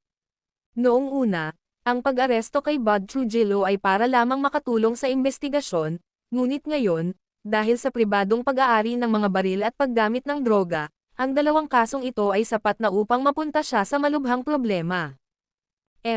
Galit na ungol ni Bud Trujillo. Nagpasya siyang manahimik na lang at agad na humingi ng abogado pagdating sa istasyon ng pulis. Isa pa, kapag inilabas siya, may isang tao mula sa kumpanya ang magpapalam sa pamilya niya, at kapag nakialam na sila, naniniwala siyang ligtas na siya. Ilayo ninyo siya, grupo, umatras kayo. Tuwang-tuwa si Amber Vance. Naisip niya, bilang isang lingkod bayan, siguradong hahawakan niya ang many okis na taong ito. Bukod dito, inihanda na niya ang sarili sa pag-iisip, kahit sino pa ang magmakaawa para sa kanya, hindi iyon gagana. Balak niya itong ikulong ng kahit kalahating buwan, at kung hindi naman masyadong matindi ang pressure mula sa itaas, naisip pa niyang ipadala si Bud Trujillo para sa prosekusyon, diretso sa opisina ng tagayusig, para tuluyan itong mapatalsik. Siyempre, alam niyang magiging napakahirap nito, natatakot siya na bago pa man siya makabalik sa istasyon, magsisimulang tumindi ang pressure mula sa lahat ng panig. Sinamahan si Bud Trujillo pababa ng gusali, at habang pababa siya, napatayo ang buong kumpanya sa gulat, habang pinapanood ang kanilang amo na si Bud na dinadala palayo ng nakaposas. Gayunpaman, nang itulak si Bud Trujillo papasok sa sasakyan ng pulisya, sandali siyang natigilan dahil ang kanyang deputy ay nakaposas din at nakakulong sa loob ng sasakyan. Anong nangyayari sa iyo? Nagtatakang tanong ni Bud Trujillo, tila walang ginawang mali ang kanyang kinatawan, hindi ba? Sabi nila hinadlangan ko raw ang mga opisyal na gawain, galit na sabi ng diputado. Paf, muntik ng samuka ng dugo si Bud Trujillo sa galit. Ito ay anarkiya, anarkiya. Opisyal Vance, paano mo basta-basta naaaresto ang mga tao? Sino ang nagbigay sa iyo ng awtoridad? Hamon ni Bud Trujillo. Si Amber Vance, na nakaupo sa upuan ng pasahero sa harap, ay nagpakawala ng malamig na tawa, siya mismo ang nagsabi niyan, hinadlangan niya ang mga opisyal na gawain. Paano ko nahadlangan ang mga opisyal na gawain? Anong karapatan mo para arestuhin ako? Isasampa kita sa kaso, ibubunyag ko kayong lahat. Galit na galit ang diputado kaya nang inag ang mga labi niya habang nagsasalita. Pwede ka nang tumahimik, ito ay tinatawag ding karapatang manahimik. Simula ngayon, huwag ka nang magsalita. Kung gagawin mo iyon, maituturing itong pakikipagsabuatan, at tataas ang iyong krimen. Magmaneho tayo, pumunta tayo sa ospital para sa urine testing, pagkatapos ay hindi na tayo babalik sa istasyon, papunta na tayo sa opisina ng community policing, sabi ni Amber Vance. Matalino ang babae at hindi lang basta magandang mukha. Alam niya na kung babalik sila sa istasyon, maaaring hanapin siya ni Hepe Harper, kaya dinala niya si Bud Trujillo sa ibang lugar. Kapag naibukan na niya ang bibig nito at nakakuha ng matibay na ebidensya, mapapanindigan niya ang kanyang paninindigan. Kung hindi, kung babalik sila sa istasyon ngayon, tiyak na kukunin na si Bud Trujillo ng kung sino bago pa man siya magkaroon ng pagkakataong tanungin ito. Abisuhan mo ang ibang mga opisyal na nasa kotse na patayin ang kanilang mga cellphone. Sino mang mag-oon ng kanila, ituturing kong pagtataksil, pakikipagsabuatan sa mundo ng mga patay, sabi ni Amber Vance, habang inilalahad ang kanyang suntok. Sa totoo lang, hindi na niya kailangang magpaapekto, takot na sa kanya ang ibang mga opisyal dahil nakikita nilang matigas ang ulo niya. Sa oras na ito, nawalan ng kulay ang mukha ni Bud Trujillo. Bububugbugin talaga siya ng malakas ni Officer Vance na ito. Kuwit, walang kaalam-alam si Yusuf Zoc na ginagahasa ng batang si Miss Vance si Bud Trujillo para tulungan siya. Sa sandaling iyon, nakabalik na siya sa lugar ng pamilya Ruiz dahil tinawagan siya ni Miles O'Brien, sinabing sa hapon ay isasama siya ni Bryce Harper para bisitahin ang feng shui master na iyon. Bukod pa rito, kung hindi sila pupunta ng hapong iyon, hindi nila makikilala ng ilang sandali ang amo dahil ang feng shui master ay aalis patungong Hong Kong at libre lamang sa hapong iyon. Nagmamadaling nagtungo si Yusuf Zoc sa lugar ng pamilya Ruiz. Matapos sunduin sina Miles O'Brien at Bryce Harper, mabilis silang umalis patungo sa Fragrant Hills, kung saan nakatira ang feng shui master sa isang villa. Nitong mga nakaraang araw, ang mga manghuhula at mga feng shui master ay kumikita ng malaki. Noong nakaraan, noong panahon ng Rebolusyong Pangkultura, ang panghuhula at feng shui ay itinuturing na mga pamahiin ng feudalidad, ngunit sa kasalukuyan, habang umuunlad ang lipunan, parami ng parami ang naniniwala sa mga ganitong gawain. Ang mga ekspertong ito ay lubos na pinahahalagahan, sila ang pinupuntahan mo kapag pumipili ng mga pangalan para sa iyong mga anak, para sa layout ng feng shui kapag nagdedekorasyon ng bagong bahay, o kahit kapag naglalagay ng tangke ng isda sa opisina, dahil ang lokasyon ng tangke ay maaaring magdala ng kayamanan. At ang mas matindi pa, kapag ang mga opisyal ay nagtatayo ng mga bagong opisina o nagtayo ng mga estatwa na parang mga leon sa pinto, kumukonsulta sila sa mga amo na ito para sa mabuting feng shui, dahil sinasabing ito ang haantong sa isang matagumpay na karera sa gobyerno. Siyempre, sa mga manghuhula at mga feng shui master na ito, karamihan ay mga manloloko na naglalaro sa paniniwala ng mga tao, ngunit mayroon ding mga tunay na maalam at may kasanayan. Total, ang aklat ng mga pagbabago, at ang mga teknik at kalkulasyon ay mga hindi nasa salat na pamanang kultural na ipinamana mula sa ating mga ninuno. May dahilan ang kanilang pag-iral. Kung dati ay hindi naniniwala si Yusuf Zoc sa mga espiritu o mga katulad nito, naniniwala na siya ngayon dahil ang Blood Jade ay tunay na naglalaman ng evil chi, isang bagay na naranasan niya mismo. Ang video na ito ay edited by Urban Storytelling. Kabanata 127, ang eksperto, Everest Zoc. Isinama ni Bryce Harper si Yusuf Zoc upang bisitahin ang isang respetadong tao na naninirahan sa distrito ng Villa ng Fragrant Hills, at walang duda na ang Fragrant Hills ay isang lugar ng pagtitipon para sa mga mayayaman. Ang mga presyo ng mga bahay doon ay naiulat na tumaas sa halos 130,000 bawat metro kwadrado. Pareho ang apelyido mo ng amo, Zoc din ang apelyido, na may simpleng ibinigay na pangalan, Everest. Pagkatapos ninyong magkita, pwede mo na siyang tawaging Mr. Zoc G. Si Zoc ay isang tunay na dalubhasa, lalo na sa mga kalkulasyon at pamamaraan ng Book of Changes, at matatawag siyang isang Grandmaster. Isa rin siyang miyembro ng lupon ng Chinese Book of Changes Association at nababalitang isa siyang sekular na disipulo ng mahiwagang sekta, ibig sabihin ay isang disipulong nabubuhay sa karaniwang lipunan. Isa pang bagay ay, ayon sa alamat, mayroon siyang malapit na ugnayan sa gobyerno, bagaman hindi natin alam ang mga detalye. May kaugnayan ba kayo sa gobyerno? Ano ang ibig mong sabihin? Pinapatinggan din ba sa kanya ng mga opisyal ang feng shui? Natatawang sabi ni Yusuf Zok. Ang pagsuri sa feng shui ay isa lamang aspeto. Nabalitaan ko rin na kaya niyang humawak ng ilang mahihirap na kaso na hindi kayang ipaliwanag ng agham. Nabalitaan mo na ba ang insidente ng multo sa bus 330 sa kabisera ilang taon na ang nakalilipas?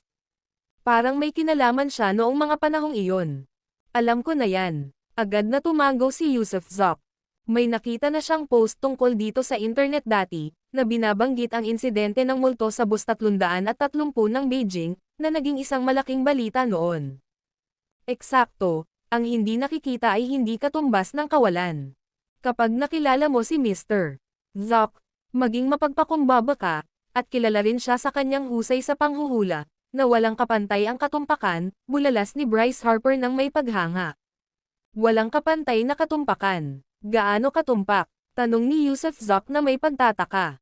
Pagkatapos mag-isip sandali, sinabi ni Harper, 3 taon na ang nakalilipas, nakipagkita ako sa kanya at sinabi niya sa akin na makakaranas ako ng ilang pagkalugi sa pananalapi sa huling kalahati ng taon, na nagmumungkahi na dapat akong maging maingat at iwasan ang paggawa ng malalaking pamumuhunan, kung hindi ay tiyak na malulugi ako. Kahit naniwala ako sa kanya, nang dumating ang isang malaking oportunidad sa negosyo sa ikalawang kalahati ng taon, natukso ako at bigla na lang akong sumubok. At saka, ganito kalaki ang nawala sa akin. Itinaas ni Bryce Harper ang 2 daliri. 2 bilyon. Napasinghap si Yusuf Zok sa gulat. Oo, bamantong hininga si Harper. Kasalanan ko kung ganoon kung hindi ko siya pinakinggan. Hindi ba't ang negosyo ay tungkol sa tubo at pagkalugi? Hindi naman yan kailangang patunayan ang kanyang katumpakan, di ba? Ang hindi maihahambing na tumpak, ay tila medyo eksaherado kung gagamitin dito, hamon ni Yusuf Zok. Isa lang iyan sa mga personal kong karanasan. Sa katunayan, maraming alamat tungkol sa kanya na lubos na mahimalang. Mahilig din siyang mangolekta ng mga bagay-bagay, at ang paborito niya ay mga jade. Yung jade cup na napulot mo noong isang araw, nakuha niya yon. Nako, nandito lang ako ngayon para magtanong tungkol sa Blood Jade. Wala nang iba, sabi ni Yusuf Zok, ayaw niyang mabasa ang kanyang kapalaran, dahil pakiramdam niya ay siya ang magdikta ng kanyang buhay, at ang pagpapagawa nito sa iba ay magiging isang pasanin lamang sa isip. Gayunpaman, tila interesado si Miles O'Brien, kung gayon ay ipapabasa ko sa kanya ang aking kapalaran ngayon, papayag ba siya? Depende yan sa mood niya. Hindi siya madaling makabasa ng kapalaran ng iba. Kahit pa may mga taong humingi, mag-alok ng napakalaking halaga, hindi pa rin nila siya makukumbansi, tugon ni Harper. Wala akong pakialam, kailangan mo siyang pabasahin ng kapalaran ko ngayon, mayabang na tanong ni Louis Garrett. Tingnan natin pagdating natin doon. Maaaring hindi sapat ang impluwensya ko, sagot ni Harper na may mapait na ngiti, habang umiiling. Di nagtagal, nakarating ang 3 sa Fragrant Hills, nagparehistro sa gatehouse, at pagkatapos makipag-ugnayan kay Mr. Everest Zok, pinayagang pumasok ang sasakyan nila. Isa itong komunidad na may pinaghihigpitang akses, hindi basta-basta maaaring pumasok ang sinumang nagnanais, malaya ito sa mga spam advertisement at lahat ng uri ng hindi autorisadong tao. Malaki ang villa ni Everest Zok, na may malaking hardin sa harap na may kasama pang swimming pool, at ang bakuran ay may trellis na nakalilim ng ubas, napakaganda ng buong bakuran. Nang huminto ang Range Rover sa labas ng patio, isang tiyahin na mga 50 anyos ang nagbukas ng gate, suot ang isang apron na nagmumukha siyang isang kaytiwala. Ginoo, Harper, G. Naghihintay sa iyo si Zok sa silid-aralan. Sumunod kayo sa akin, nakilala ng tagapag-alaga si Harper at nanatiling nakangiti, senyales na papasukin sila. Naglakad ang grupo ng 3 sa trellis ng ubas at pumasok sa Grand Hall ng villa, pagkatapos ay umakyat sa itaas. Matapos kumatok ang tagapag-alaga sa pinto, pinayagan na silang 3 na makapasok. Malaki ang study room ni Everest Zok, ang 2 gilid nito ay may mga nakahanay na libro sa mga dingding, mula sahig hanggang kisame, na umaabot hanggang itaas. Kasabay nito, itinoon ni Yusuf Zok at Miles O'Brien ang kanilang atensyon sa isang lalaking nasa katanghaliang gulang na nakaupo sa likod ng mesa, na tila mga 40 taong gulang. Mukhang bata pa siya, pero may bahid ng pagkamature sa kanya. Nakasuot siya ng puting damit pang ensayo, yung tipong isinusuot para sa pag-eensayo ng Tai Chi, walang anumang anyo ng pagiging ermitanyo, isa lamang itong napaka-ordinaryong tao. Nang pumasok si Yusuf Zok at ang iba pa, itinoon ng lalaki ang tingin kay Yusuf Zok at tinitigan ito ng mga 4 o 5 segundo. Ano, may napansin ka ba sa pamangkin ko? Nakangiting lumapit si Bryce Harper sa Everest Zok at nagpakilala, ang pangalan niya ay Yusuf Zok, at ito si Miles O'Brien, isa sa mga nakababata kong kamag-anak. Maupo ka muna, Bryce, tumayo si Everest Zok at ngumiti, ngunit wala sa plano niyang makipagkamay kay Yusuf Zok. Matapos niyang senadoryasan si Yusuf at ang iba pa na umupo rin siya at nakangiting sinabi, pag-usapan natin ang Blood Jade. Hindi niya sinagot ang naunang tanong ni Bryce Harper o sinabi rito kung ano ang napansin niya tungkol kay Yusuf Zok. Bawat eksperto ay may kanya-kanyang katangian, at kung pipiliin niyang huwag magsalita, kahit gaano pa kalaki ang pagtatanong ay hindi iyon mababago. Yusuf Zok, sige na nga at pag-usapan mo na ang Blood Jade na gusto mong itanong, senadoriyas ni Bryce Harper kay Yusuf Zok nang may makahulugang tingin. Tumango si Yusuf Zok, gusto ko lang sanang magtanong, may nakita akong piraso ng jade bago iyon naging malamig sa pakiramdam. Pagkatingin ko pa lang doon, agad akong binalot ng goosebumps. Iniisip ko kung magdudulot ba ito ng anumang problema kung itatago ko ito sa aking kamay o sa bahay. Binigyan ni Everest Zok si Yusuf Zok ng isang misteryosong ngiti, lahat ay magkakaiba, ikaw ay natatangi, at ako rin, kaya naman, ang iba't ibang taong may hawak ng Blood Jade ay makakaranas ng iba't ibang sitwasyon. Gayunpaman, wala kang magiging problema, hindi ka sasaktan ng Blood Jade. Parang pabigla-bigla ang mga sinabi ni Everest Zok, ngunit tila malalim ang mga ito. Siyempre, naunawaan ni Yusuf Zok na sinasabi ni Everest Zok na iba siya. Bakit hindi naman ako maapektuhan? Mausisang tanong ni Yusuf Zok. Tulad ng sabi ko, bawat tao ay kakaiba. Ang isang taong mahina at madalas may sakit, na may hawak na Blood Jade, ay hindi tatagal ng kalahating buwan, tiyak na mamamatay sila. Ang isang babaeng may hawak na Blood Jade ay magkakasakit at magkakasakit. Ang isang ordinaryong lalaking may Blood Jade ay haharap din sa kapahamakan, sa pinakamabuting kalagayan, sila ay magdurusa sa pisikal at mental na kahinaan, sa pinakamasamang kalagayan, sila ay mamamatay sa hindi natural na kamatayan. Siyempre, kung ang isang Taoist exorcist ay hahawak ng Blood Jade, ito ay magiging isang biyaya sa kanya, para sa isang monghe na humahawak ng Blood Jade, maaari niya itong gawing isang kayamanan na may napakalaking halaga. Kaya nga sinasabi ko, iba-iba ang mararanasan ng iba't ibang taong may hawak ng Blood Jade. Ginoo, Zok, hindi mo pa rin ipinaliwanag kung paano ako naiiba. Nakangiting sabi ni Yusuf Zok. Nang marinig ang mga salita ni Yusuf, tiningnan siya ni Everest Zok ng may panibagong interes, habang nakangiti, ang Blood Jade, na kilala rin bilang Evil Jade, ay naglalaman ng Evil Chi, at ang nakababatang kapatid na si Yusuf ay nagtataglay din ng Evil Chi, na, sa palagay ko, ay maaaring mas malaki kaysa sa nasa Blood Jade. Kung hindi ako nagkakamali, sa nakalipas na 3 araw, pagdating niya sa puntong ito, biglang tumigil sa pagsasalita si Everest Zok, mabilis na sumulat ng ilang karakter gamit ang kanyang panulat, pinunit ang papel, at iniabot ito kay Yusuf Zok. Tinanggap ni Yusuf Zok ang sulat ng may nagtatakang tingin, ngunit nang mabasa niya ang linya ng maliliit na letra, siya ay nagulat, halos mapatalon sa kanyang upuan. Siyempre, hindi nagpakita ng anumang makabuluhang reaksyon ang kanyang mukha, na natiling kalmado. Ganito ang nakasulat sa sulat, sa loob ng 3 araw, 3 o 4 na daga ang napatay mo. Tila tuwang-tuwa si Everest Zok sa kahinahunan ni Yusuf Zok at nagpatuloy, bukod dito, batang kapatid na Yusuf, ikaw ay nakatadhana para sa kayamanan, natatangi sa katawan at kaluluwa. Kaya naman, ang isang Blood Jade ay isa lamang libangan para sa iyo. Gayunpaman, kung mahahanap mo ang Blood Jade na iyan, handa akong bilhin ito sa mataas na presyo, syempre, basta't gaya ng inilarawan mo, kapag nakita mo ito, makakaramdam ka ng kilabot at tatayo ang bawat balahibo mo sa katawan. Kung mahahanap ko ito, tiyak na dadalhin ko ito kay Mr. Zok. Tumayo si Yusuf Zok, huminga ng malalim, at nagbigay galang kay Everest Zoc sa pamamagitan ng pagkayam ng kanyang mga kamao at malalim na pagyuko. Kung gayon, magpapasalamat ako sa iyo ng maaga, sagot ni Everest Zoc na may kasamang pagkayam ng kamao. Ang video na ito ay edited by Urban Storytelling. Kabanata 128, ang sanga ng oliba ni Everest Zoc. Kumbinsido si Yusuf Zoc, sa pagkakataong ito ay talagang nakatagpo siya ng isang kahanga-hangang individual. Bagamat hindi tahasang binanggit sa sulat na nakapatay siya ng 4 na tao sa loob ng 3 araw na ito, malinaw ang implikasyon. Hindi lang talaga siya tinawagan tungkol doon. Siyempre, kung paano ito nalaman ni Everest Zoc, hindi kailanman mahulaan ni Yusuf Zoc, at hindi niya kailanman aaminin na natapakan niya ang kahit anong daga. Kahit patusukan siya ng kutsilyo sa lalamunan, hindi niya aaminin ang ganoong bagay. Ginoo, tunay na kahanga-hangang tao si Zoc. Maswerte ako na nakilala ko siya ngayon, kaya maaari ko bang itanong kay Mr.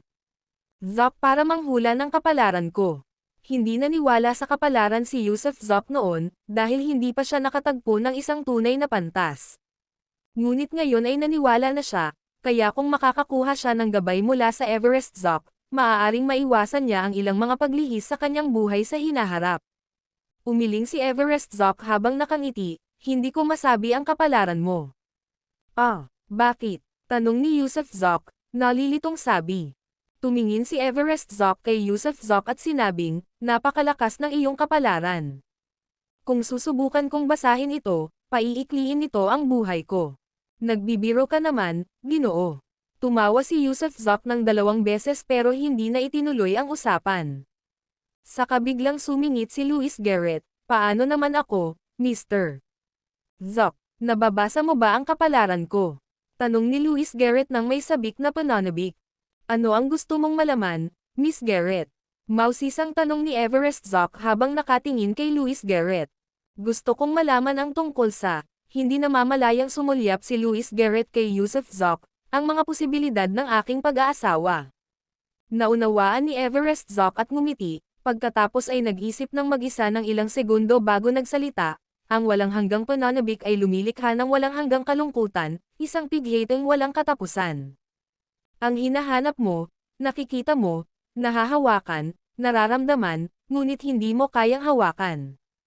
Iyan lang ang sasabihin ko para sa araw na ito, hayaan na natin dyan. Habang sinasabi niya ito, biglang kumuha si Everest Zoc ng isang business card mula sa isang drawer at iniabot ito kay Yusuf Zoc. Ito ang numero ng telepono ko. Kung mayroon kang anumang mga katanungan o kayamanan sa hinaharap, huwag mag-atubiling lumapit sa akin. Sige, salamat po, Mr. Zoc. Nagulat si Bryce Harper, na nakaupo sa gilid. Ito ang unang pagkakataon na nakita niyang kusang loob na ibinigay ni Everest Zoc ang kanyang business card sa isang tao. Kahit ang mga matataas na opisyal ay hindi nakuha ang kanyang card, pero ngayon ay aktibo na siyang nagbigay nito kay Yusuf Zoc. Napuno ng pagkamangha si Bryce Harper. Maaari kayang, gaya ng sinabi ni Everest Zoc, na si Yusuf Zoc ay isang lalaking mayaman at may karangalan. Yusuf, Luis, hintayin niyo ako sa baba, sabi ni Bryce Harper matapos itong pag-isipan. Hindi siya agad umalis dahil marami pa siyang tanong at gusto rin sana niyang humingi ng maliit na pabor kay Everest Zoc. May problema sa tindahang inupahan lang ni Yusuf. Gusto niya ang tulong ni Everest Zoc, dahil ang Blood Jade lang ang nabanggit ni Yusuf pero hindi ang tindahan. Lumipat ang tingin ni Luis Garrett, at tila hindi mapakali ang kanyang isipan. Napakalinaw ng mga salita ni Everest Zoc. Ang kanyang romantikong buhay ay puno ng mga kahirapan. Maaaring hindi niya makuha ang gusto niya. At ano ang gusto niya? Gusto niya si Yusuf Zoc, pero ngayon, ang nakikita lang niya, nahahawakan, at nararamdaman niya. Kaya ba niya siyang hawakan? Hindi rin siya sigurado sa sarili niya. Hinawakan ni Yusuf Zoc ang kamay niya at bumaba sila. Nang sumara ang pinto ng study room sa likuran nila, hindi na hinintay ni Everest Zoc na magsalita si Bryce Harper bagkus ay ikinumpas niya ang kamay nito na nagsasabing, huwag kang magtanong ng kahit ano, at wala rin akong sasabihin.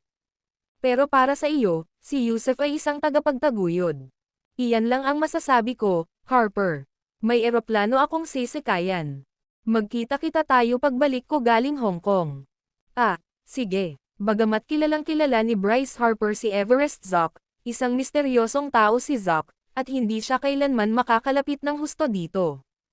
O, sa madaling salita, hindi sila tunay na magkaibigan ni Everest Zoc, wala pa sila noon sa puntong pwede na silang magbiro o magsamang umupo, uminom, at maglaro ng hulaan.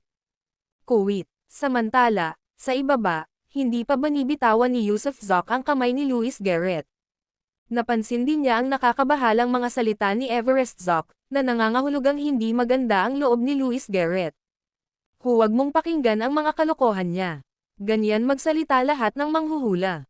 Ang tadhana ay isang bagay na hindi maaaring ganap na paniwalaan o hindi paniwalaan. Kung mahulaan niya ang lahat, isa na siyang immortal.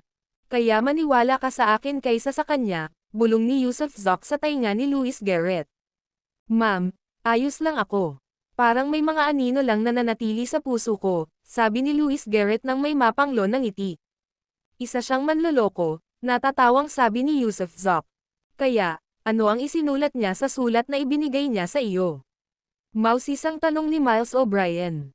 Wala naman, sinabi ko lang na magkakaroon ako ng matinding sakuna, at nangyari na nga, nakikita mo ba itong kamay? Itinaas ni Yusuf Zoc ang kanang kamay niyang may benda. Ah, haha. Natawa rin si Miles O'Brien. Nasugatan ang kamay ni Yusuf, hindi ba't isa itong madugong sakuna, kung tutuusin. Bumaba sina Bryce Harper at Everest Zoc. Bagamat hindi isang tunay na kaibigan si Bryce Harper, isa pa rin siyang panauhin, at kahit hindi kailangang bumaba si Everest Zoc para salubungin siya, kinailangan pa rin niyang tumayo para magpaalam. Mayroon ding parang nasa ilalim ng lupang nakapaligid sa kanya ang Everest Zoc na ito.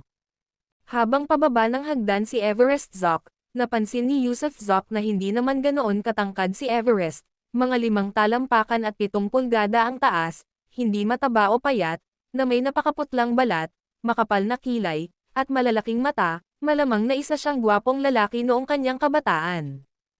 Habang sinusuri siya ni Yusuf Zoc, ngumiti si Everest sa kanya sa palakaibigang paraan, na nagsasabing, pagbalik ko galing Hong Kong, aking batang kaibigan, dapat ay bumisita ka rito ng mas madalas. Binigay ko na sayo ang number ko kanina, pero hindi mo pa binibigay ang sayo. Wala akong business card, ako na ang tatawag para sa iyo. Agad na kinuha ni Yusuf Zoc ang kanyang cellphone at tinawagan ang numerong nasa business card ng Everest. Gayunpaman, walang tumutunog na ringtone, na nagpapahiwatig na walang dalang cellphone si Everest. Tama na yung singsing, wala akong dalang telepono. Itatago ko yan mamaya, nakangiting sabi ni Everest Zoc. Ginoo, Zoc, kung ganoon ay aalis na tayo. Sandali lang, tumigil ka muna, mabilis na inabot sila ni Everest Zoc para pigilan. Ang pagkikita ay tadhana, nagugustuhan na kita, binata. Kunin mo ito bilang regalo, isuot mo ito bilang palamuti, sabi niya, sabay tapik ng palso at iniabot ang isang puting jade pendant kay Yusuf Zoc. Salamat, hindi nagatubili si Yusuf Zoc, agad itong kinuha at isinuot sa kanyang leeg. Ang palawit ay gawa sa pinakamahusay na puting jade, Emmett Birch, malinaw na mataas ang kalidad nito, na may mahusay na tekstura at kinang.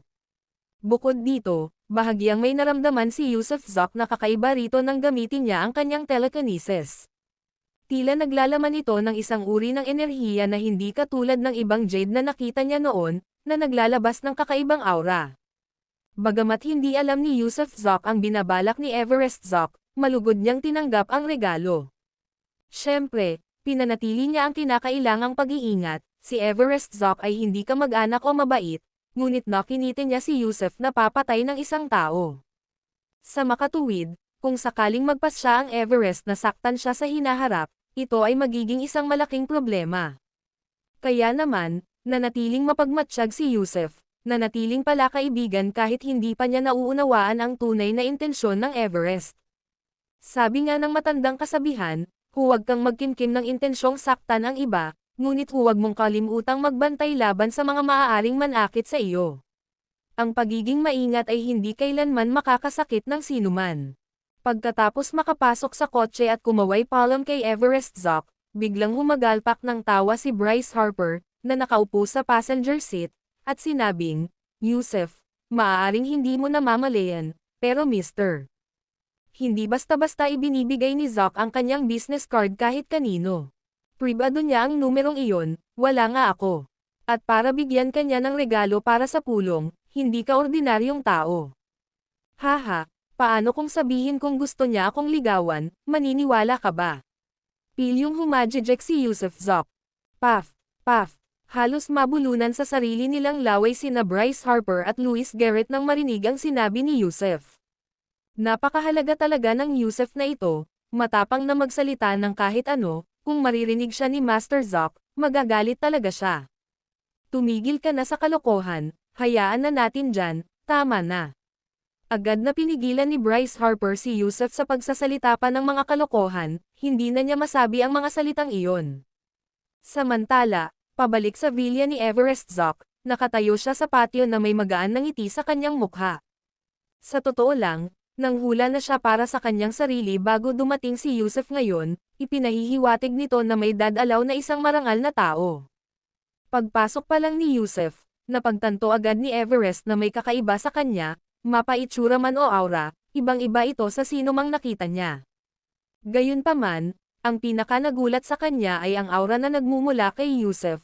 Minsan lang niya ito nakita noon, 3 taon na ang nakalilipas sa Lingyon Temple sa bundok Watay nang makilala niya ang gumagala na monghe, si Isaiah Fowler, at iyon lang ang pagkakataon.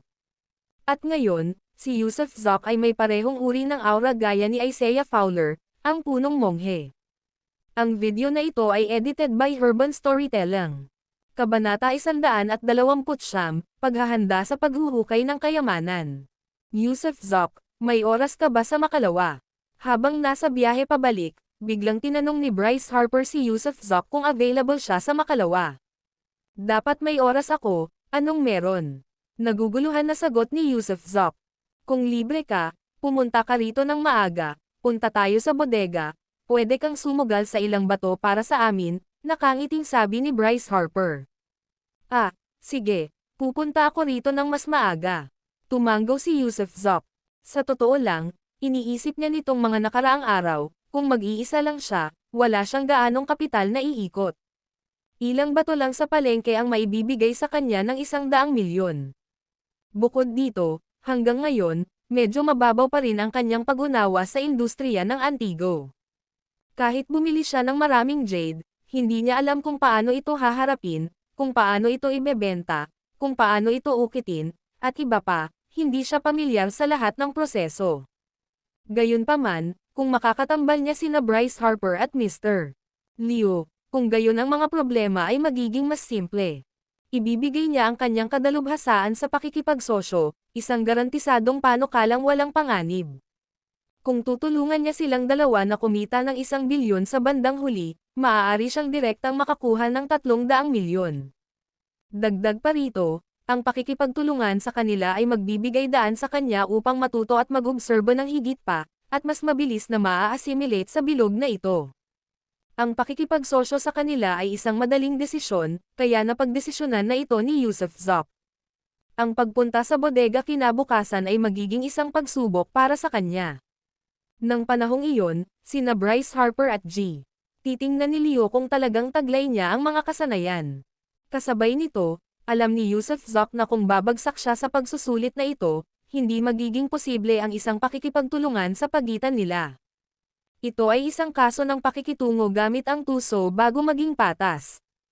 Ano ang plano mong gawin sa tindahang inuupahan mo? Bakit kay Mr. lang mo nabanggit ang Blood Jade? Si Zhang kanina at hindi ang tindahan. Kasama si G. Sa tulong ni Zhang, hindi na magiging problema ang mga problema sa tindahan mo, sabi ni Bryce Harper na may bahid ng pagsisi. Ngayon, medyo naging pabaya si Yusuf Zack sa hindi pagtalakay ng mga seryosong bagay, basta na lang pinag-uusapan ang tungkol sa Blood Jade, ngunit hindi pa rin napag-uusapan ang pinakamahalagang paksa ng tindahan. Ang dahilan kung bakit isinama ni Bryce Harper si Yusuf Zack ay upang humingi ng tulong kay Everest Zack sa paglutas ng mga problema sa tindahan ni Yusuf Zack. Ginoo, sinabi rin ni Zhang na malas ako, kaya kahit na maaaring magdulot ng problema ang tindahan para sa iba, para sa akin, hindi ito problema.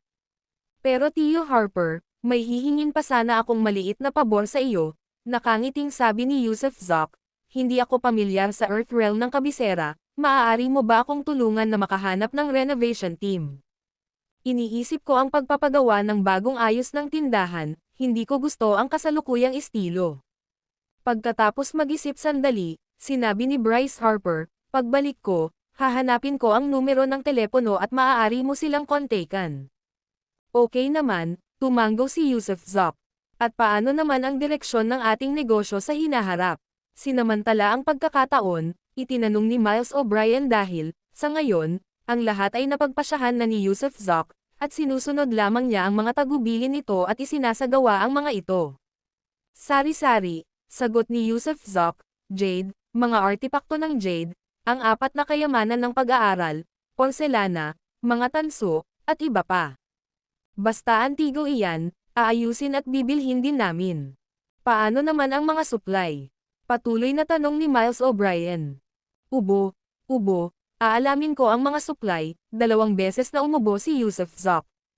Sa totoo lang, plano niya sanang pumunta sa palengke sa umaga ngayon para maghanap at posibleng bumili ng mga paninda, pero may dumating na emergency kaya hindi siya nakarating. Yusuf Zoc, maraming taon na akong nangongolekta, at may ilang bagay akong kailangan ipaalala sa iyo, sabi ni Bryce Harper. Sa mga antigo, maaaring magkaugnay ang tunay at peke. Bilang isang nagbebenta ng mga antigo, huwag kailanman mangako ng tunay na katangian. Naiintindihan ito ni Luis, kaya sa susunod, kakailanganin mong matuto pa, mag-obserba pa, at makinig pa. Naiintindihan ko, nakangiting sabi ni Yusuf Zoc, sabay tango. Sa totoo lang, ang ibig sabihin ni Bryce Harper ay hindi naman kailangang mga tunay na antigo lang ang i-display ng kanyang tindahan, sapat na ang pagkakaroon ng ilang tunay na kayamanan na maipapakita. Ang natitira ay maaaring mga lumang replika na ibinebenta bilang tunay. Total, hindi naman laging garantiya ng kita ang pagbebenta ng mga tunay na produkto, pero ang pagkita ng malaki ay nagmumula sa pagbebenta ng mga replika bilang totoong produkto. Halos lahat ng tindahan ng antigo ay sumusunod sa ganitong gawain ng walang pagbubukod, dahil walang tindahan ang makakagarantiya na tanging mga tunay na artikulo lamang ang kanilang maibebenta, ito ay isang bagay na nais nilang makamit ngunit hindi nila nagawa. Gayunpaman, hindi ito ang pananaw ni Yusuf Zoc. Dahil sa dami ng mga tindahan sa Ruiz Family Market, at dahil baguhan pa lamang siya, gusto niyang gumawa ng kakaiba para mapansin siya. At ano ang magiging pagkakaibang iyon? Sisiguraduhin niyang tunay ang bawat antigo sa kanyang tindahan. Kung may anumang bagay na kinuha para sa pagpapatunay, ito ay mapapatunayang tunay. Kapag naitatag na ang isang matibay na reputasyon, hindi maiiwasan ang tagumpay sa hinaharap. Siyempre, hindi ito ibabahagi ni Yusuf Zoc kay Bryce Harper. Sabi nga sa kasabihan, ang mga kakompetensya ay likas na magkaaway. Sa ngayon, hindi pa nagpapakita ng kanyang marka si Yusuf, kaya hindi siya itinuring ni Bryce bilang isang banta. Ngunit nang tunay na sumikat si Yusuf, tiyak na magbabago ang saloobin ni Bryce. Kuwait, pagbalik niya sa Ruiz Family Gardens, pasado 4:00 na ng hapon. Matapos makuha ang impormasyon sa pakikipag-ugnayan ng renovation team mula kay Bryce, isinama ni Yusuf si Miles O'Brien sa bagong Collier. Magulo ang tindahan, at pagdating ni Miles, agad na naglinis. Samantala, nakipag-ugnayan si Yusuf sa renovation crew at isinaayos na pumunta ang kanilang pinuno para sa isang detalyadong talakayan sa loob ng 1 oras. Habang hinihintay ang mga tauhan sa pagsasaayos, tinawagan ni Yusuf si Samuel Ross para ipaalam sa kanya na pumunta sa Ruiz Family Gardens kasama ang haligi o si Xiao Wei ngayong gabi, dahil magsisimula sila ng trabaho sa gabi. Tama. Matapos malaman na walang ginagawang masama si Blood Jade sa kanya, handa na si Yusuf na mabilis na hukayin ang nasa ilalim ng tindahan. At pagkatapos mismo nito, maaari nang simulan ng renovation team ang kanilang trabaho. Si Pilar ang may night shift, kaya sasama ako kay Xiao Wei, nag-aalin lang ang sabi ni Samuel sa telepono. Ang mga kagamitang hiniling ni Yusuf na ihanda nila ay kinabibilangan ng mga pala para sa paghuhukay, mga sakong Hessian, at malalakas na flashlight, na nagpapahiwatig ng trabahong dapat gawin sa gabi. Mayroon akong tindahan sa Ruiz Family Gardens at plano kong magtinda ng mga anti-gang artifact. Sasabihin ko pa sa iyo pagdating mo mamayang gabi, nakangiting sagot ni Yusuf. Nakikipagkalakalan ng mga anti-gang artifact, ha? Sa wakas ay napagtanto ni Samuel. Nitong mga nakaraang araw, iniisip niya kung anong uri ng negosyo ang plano ni Yusef na simulan, ngunit hindi niya kailanman naisip ang mga antigo. Oo, ibaba na natin ang tawag. Pumunta ka mamaya pagkatapos ng alas 8, sabi ni Yusef bago ibinaba ang telepono. Pagkatapos niyang tapusin ang tawag, tumunog ulit ang telepono ni Yusef. Nang tignan niya ang caller ID, laking gulat niya nang makitang si Jerome Hart pala. Hindi niya kinokontak si Jerome Hart nitong mga nakaraang araw, pero ngayong tumatawag na si Jerome, tiyak na may dahilan iyon. Oy, Gwen Shuai, bakit mo ako tinawagan? Tanong ni Yusef habang sinasagot ang telepono. Hehe, nakarating na ako sa kabisera, kababa lang ng eroplano. Bukas kailangan mong ilibot sa akin ang kabisera. Gusto kong kumain ng Peking duck sa Kwanjod, instant boiled mutton sa Danglaishan, at lahat ng uri ng masasarap na pagkain tulad ng donkey burgers. At bukas ng gabi, dalhin mo ako sa mga lugar tulad ng Sanleten para maranasan ang nightlife ng kabisera. Natatawang sabi ni Jerome sa telepono. Simula ng insidente sa Shanghai kung saan magkasama silang dinukot, ang kanilang relasyon ay lumampas na sa simpleng pagkakaibigan, sila ay magkaibigan na lamang. Naglalakas loob ka bang pumunta sa Sanleten? Papayag ba ang girlfriend mo? Mapang-asar na tanong ni Yusef. Hindi siya sumama sa akin. Kami na lang ng lolo ko ngayon.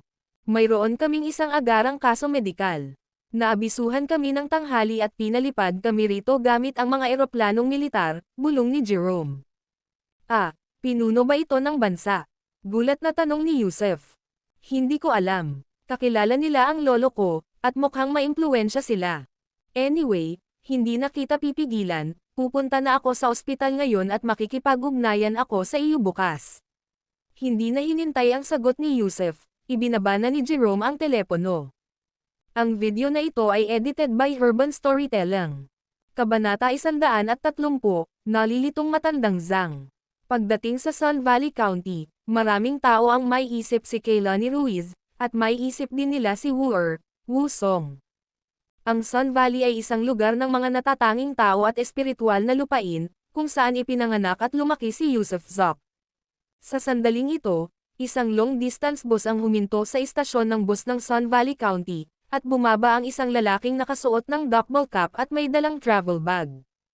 Habang ngumunguya ng chewing gum, pagkababa ng bus, pumunta siya sa kalapit na supermarket para bumili ng black dates, at saka kinain ang mga ito habang pumara ng taxi at binanggit ang pangalan ng isang restaurant. Mountain River Village, ang restoran na gustong puntahan ng takip ng Pato, isa itong simpleng restoran na dalubhasa sa mga tradisyonal na lutuing niluto sa isang palayok na bakal sa ibabaw ng apoy na panggatong. Wala pang 10 minuto, ibinaba ng taxi ang takip ng duckbill sa restoran ng Mountain River Village, at pagpasok niya, isang binata na nasa edad 20 ang agad na kumaway sa kanya. Inilapag ng sombrerong duckbill ang kanyang travel bag, habang nakatingin din sa malaking palayok sa mesa. Espesyal talaga ang pagkain dito, di ba? Sinangag na gawa sa kahoy, kinakain habang niluluto. Tanong ng takip ng Pato na may pagtataka dahil sa harap niya ay isang kaldero sa ibabaw ng apoy, ang kaldero ay natatakpan ng lumang takip na kahoy, kung saan lumalabas ang singaw at aroma. Oo, espesyalidad dito, nilagang bakal, napakasarap. Sabi ng binata habang inaangat ang takip ng kalahati, at agad na pumailan lang ang aroma at singaw. Nang maamoy ang bango, nagtanong ang takip ng Pato, ang bango naman, anong klaseng karne ang nilaga dyan? Gansa, natatawang sabi ng binata, gansang taglagas, ganap na lumaki. May potato vermicelli rin sa palayok, malapit na itong maluto. Ang bango ay kahanga-hanga, paano ang tungkol sa ilang puting alak? Mayroon bang parehong tatlong mangkok at hindi lampas sa poste, na ininom ni Wu Song? Nakangiting sabi ng takip ng Pato. Iniinit na yan. Alkohol ng Jinyang Ridge, 42% patunay. Kada isa sa amin ay kahit isang kapat ng 1 kilo, sagot ng binata. Magaling, tatlong mangkok at hindi lumagpas sa poste, haha, mamaya ay lalaban tayo ng tigre. Masiglang tawa ng sombrero ng Pato. Tigre, uod na nga lang siya. Umiling ang binata. Magkwento ka naman tungkol sa kanya, hininaan ng sombrerong pato ang boses niya. Ang pangalan niya ay Felix Zoc, 49 na taong gulang, mukhang mahigit 170 sentimetro ang taas, at marahil ay tumitimbang ng mahigit 100 kilo, tila napakapayat at singkit. Sa ngayon, nasa mahjong parlor siya, pailas sa tapat natin. Walang maayos na trabaho ang lalaking yan, at dalawang bagay lang ang ginagawa niya buong araw. Ang isa ay nagsusugal, at ang isa naman ay umiinom. Ngumiti ng mapait ang binata, nagigising siya sa umaga, nagsisimula sa 2 shot ng atsara, pagkatapos ay naglilibot sa lugar. Mamaya, pagsapit ng alas 8, pupunta siya sa mahjong parlor sa kabilang kalye, maglalaro buong araw, doon manananghalian, at sa gabi, kung manalo siya ng pera, pupunta siya sa isang kalapit na tavern para umorder ng pagkain at magsimulang uminom. At kung hindi siya manalo, diretso siyang umuuwi pero umiinom pa rin pagdating niya roon. Naikwento ko na sa iyo ang tungkol sa pamilya niya, pumanaw na ang ina ni Yusuf Zoc hindi pa katagalan, at mayroon siyang kapatid na babae na nag-aaral sa Beijing Film Academy, isang freshman sa departamento ng pag-arte. Aba, hanggang doon na lang yan. Lagi siyang talo sa 10 sugal ng 9 na beses, ano ang pinagkukunan niya ng kita? Mausisang tanong ng sombrerong pato. Nakakatanggap siya ng ilang daang sahod kada buwan, siguro, sagot ng binata. Sapat na ang ilang daang dolyar kada buwan para sa kanyang pag-inom, sapat na ba para sa kanyang pagsusugal? Gulat na sabi ng sombrerong pato. Wala akong mas tiyak na malaman, baka may ipon siya, nakangiting sabi ng binata. Tumanggo ang sombrero ng pato, kailan siya karaniwang lumalabas.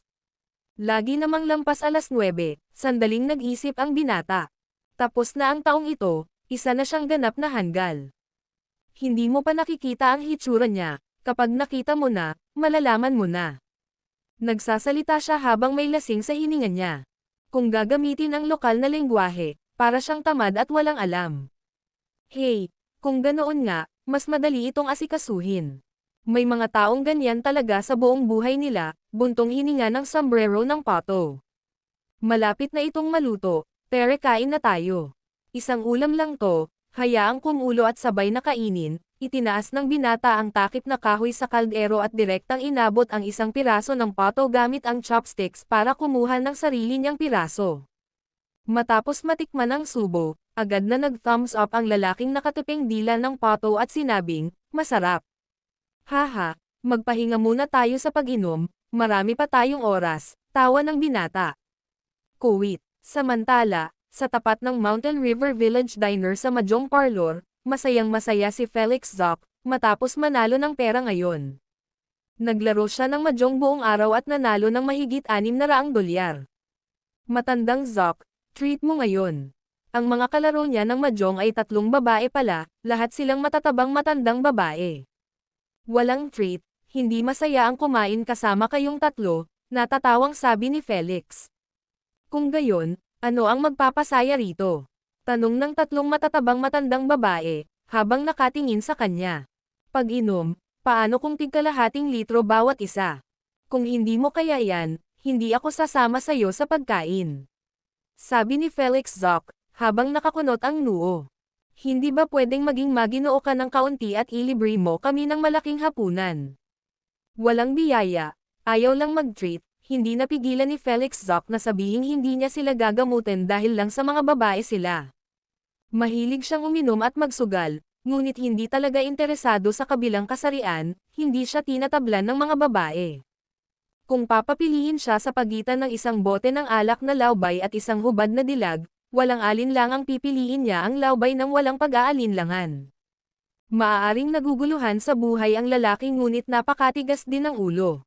Ikaw ang pinakamakulit na tao sa ilalim ng araw. Pero Zoc, pumanaw na ang asawa mo, wala ka bang balak maghanap ng iba? Biglang binigyan ni Felix ng isang mataba na babae ng mapang-akit na tingin. Siya rin ay binata, dahil namatay ang kanyang asawa 2 taon na ang nakalilipas, at siya ay nasa kasagsagan ng kanyang pagkababae. Kaya naghahanap siya ng makakapareha, kahit hindi para magpalipas ng oras, para man lang mainaitan ang kama o mabawasan ang kaunting stress. Hindi naghahanap, walang interes. Ang pagyakap sa isang babae ay hindi kasing sarap ng pagyakap sa isang bote ng alak. Patuloy na umiling si Felix Zoc at hindi pinansin ang mapang-akit na tingin ng babae. Tingnan mo, sayang naman. Maaga o huli, mamamatay ka rin sa ibabaw ng isang bote. Mura ng babaeng mataba. Mas mabuti na rin iyon kaysa mamatay ng nasa tiyan ng babae. Sagot ni Felix Zoc. Wala ka bang lakas o ano? Hindi ba't may kasabihan, ang mamatay sa ilalim ng mga peonies, ang maging isang romantikong multo. Mas gugustuhin mo pang mamatay ng nakainom ng alak kaysa sa nasa tiyan ng babae, matandang Zoc. Siguro may sakit ka. Ang mga babaeng naglalaro ng mahjong araw-araw sa sala ay hindi naman talaga pino. Ang matipunong matrona naman ay nang-ahas na magsalita ng kahit ano. Peony. Peony ka ba? Sa pinakamaganda, isa kang lumot sa buntot ng aso, lumot sa buntot ng aso, isang fungus na parang kabute, na kilala rin bilang fungus sa dumi ng hayop. Ikaw ang lumot sa buntot ng aso, ikaw ang lumot sa buntot ng aso. Sa sobrang galit ng babaeng mataba sa mga salita ni matandang Zoc, inakala niyang isa itong ganap na walang hiya. Haha, may panalo na naman, bayad na, bayad na. Sa kalagitnaan ng pag-uusap, nanalo ulit si Felix Zoc at humagalpak ng tawa. Hindi na ako maglalaro, hindi ako magbabayad. Itinulak ng matambok na babae ang kanyang mga mahjong tiles, kinuha ang kanyang bag, at padabog na lumabas. Tumanggi ring magbayad ang dalawa pang babae, mabilis na kinuha ang kanilang mga gamit at lumabas ng sala. Hindi nagalit si Old Zoc. Ito na ang huling laro, hindi naman pangkaraniwan ang hindi mabayaran. Naibulsa niya ang mahigit 600 na panalunan niya, at pagkalabas ng mahjong parlor, sumilip siya sa isang tindahan na nagbebenta ng Drunken Duck at bumili ng bagong luto na pato bago umuwi na bitbit ito. Mayroon siyang alak na dogwood fruit sa bahay, kaya hindi na niya kailangang bumili ng alak. Papalabas na siya, itinuro ng binata mula sa nayon kay Felix Zoc habang palabas ito, habang ang lalaking nakasuot ng sombrerong parang dila ng pato ay sumulyap kay Felix at nagpatuloy sa pagkain. Huwag kang magmadali, hayaan mo muna siyang uminom. Kung mas marami siyang iinom, mas mapapadali para sa amin ang paghawak ng aming negosyo, aniya.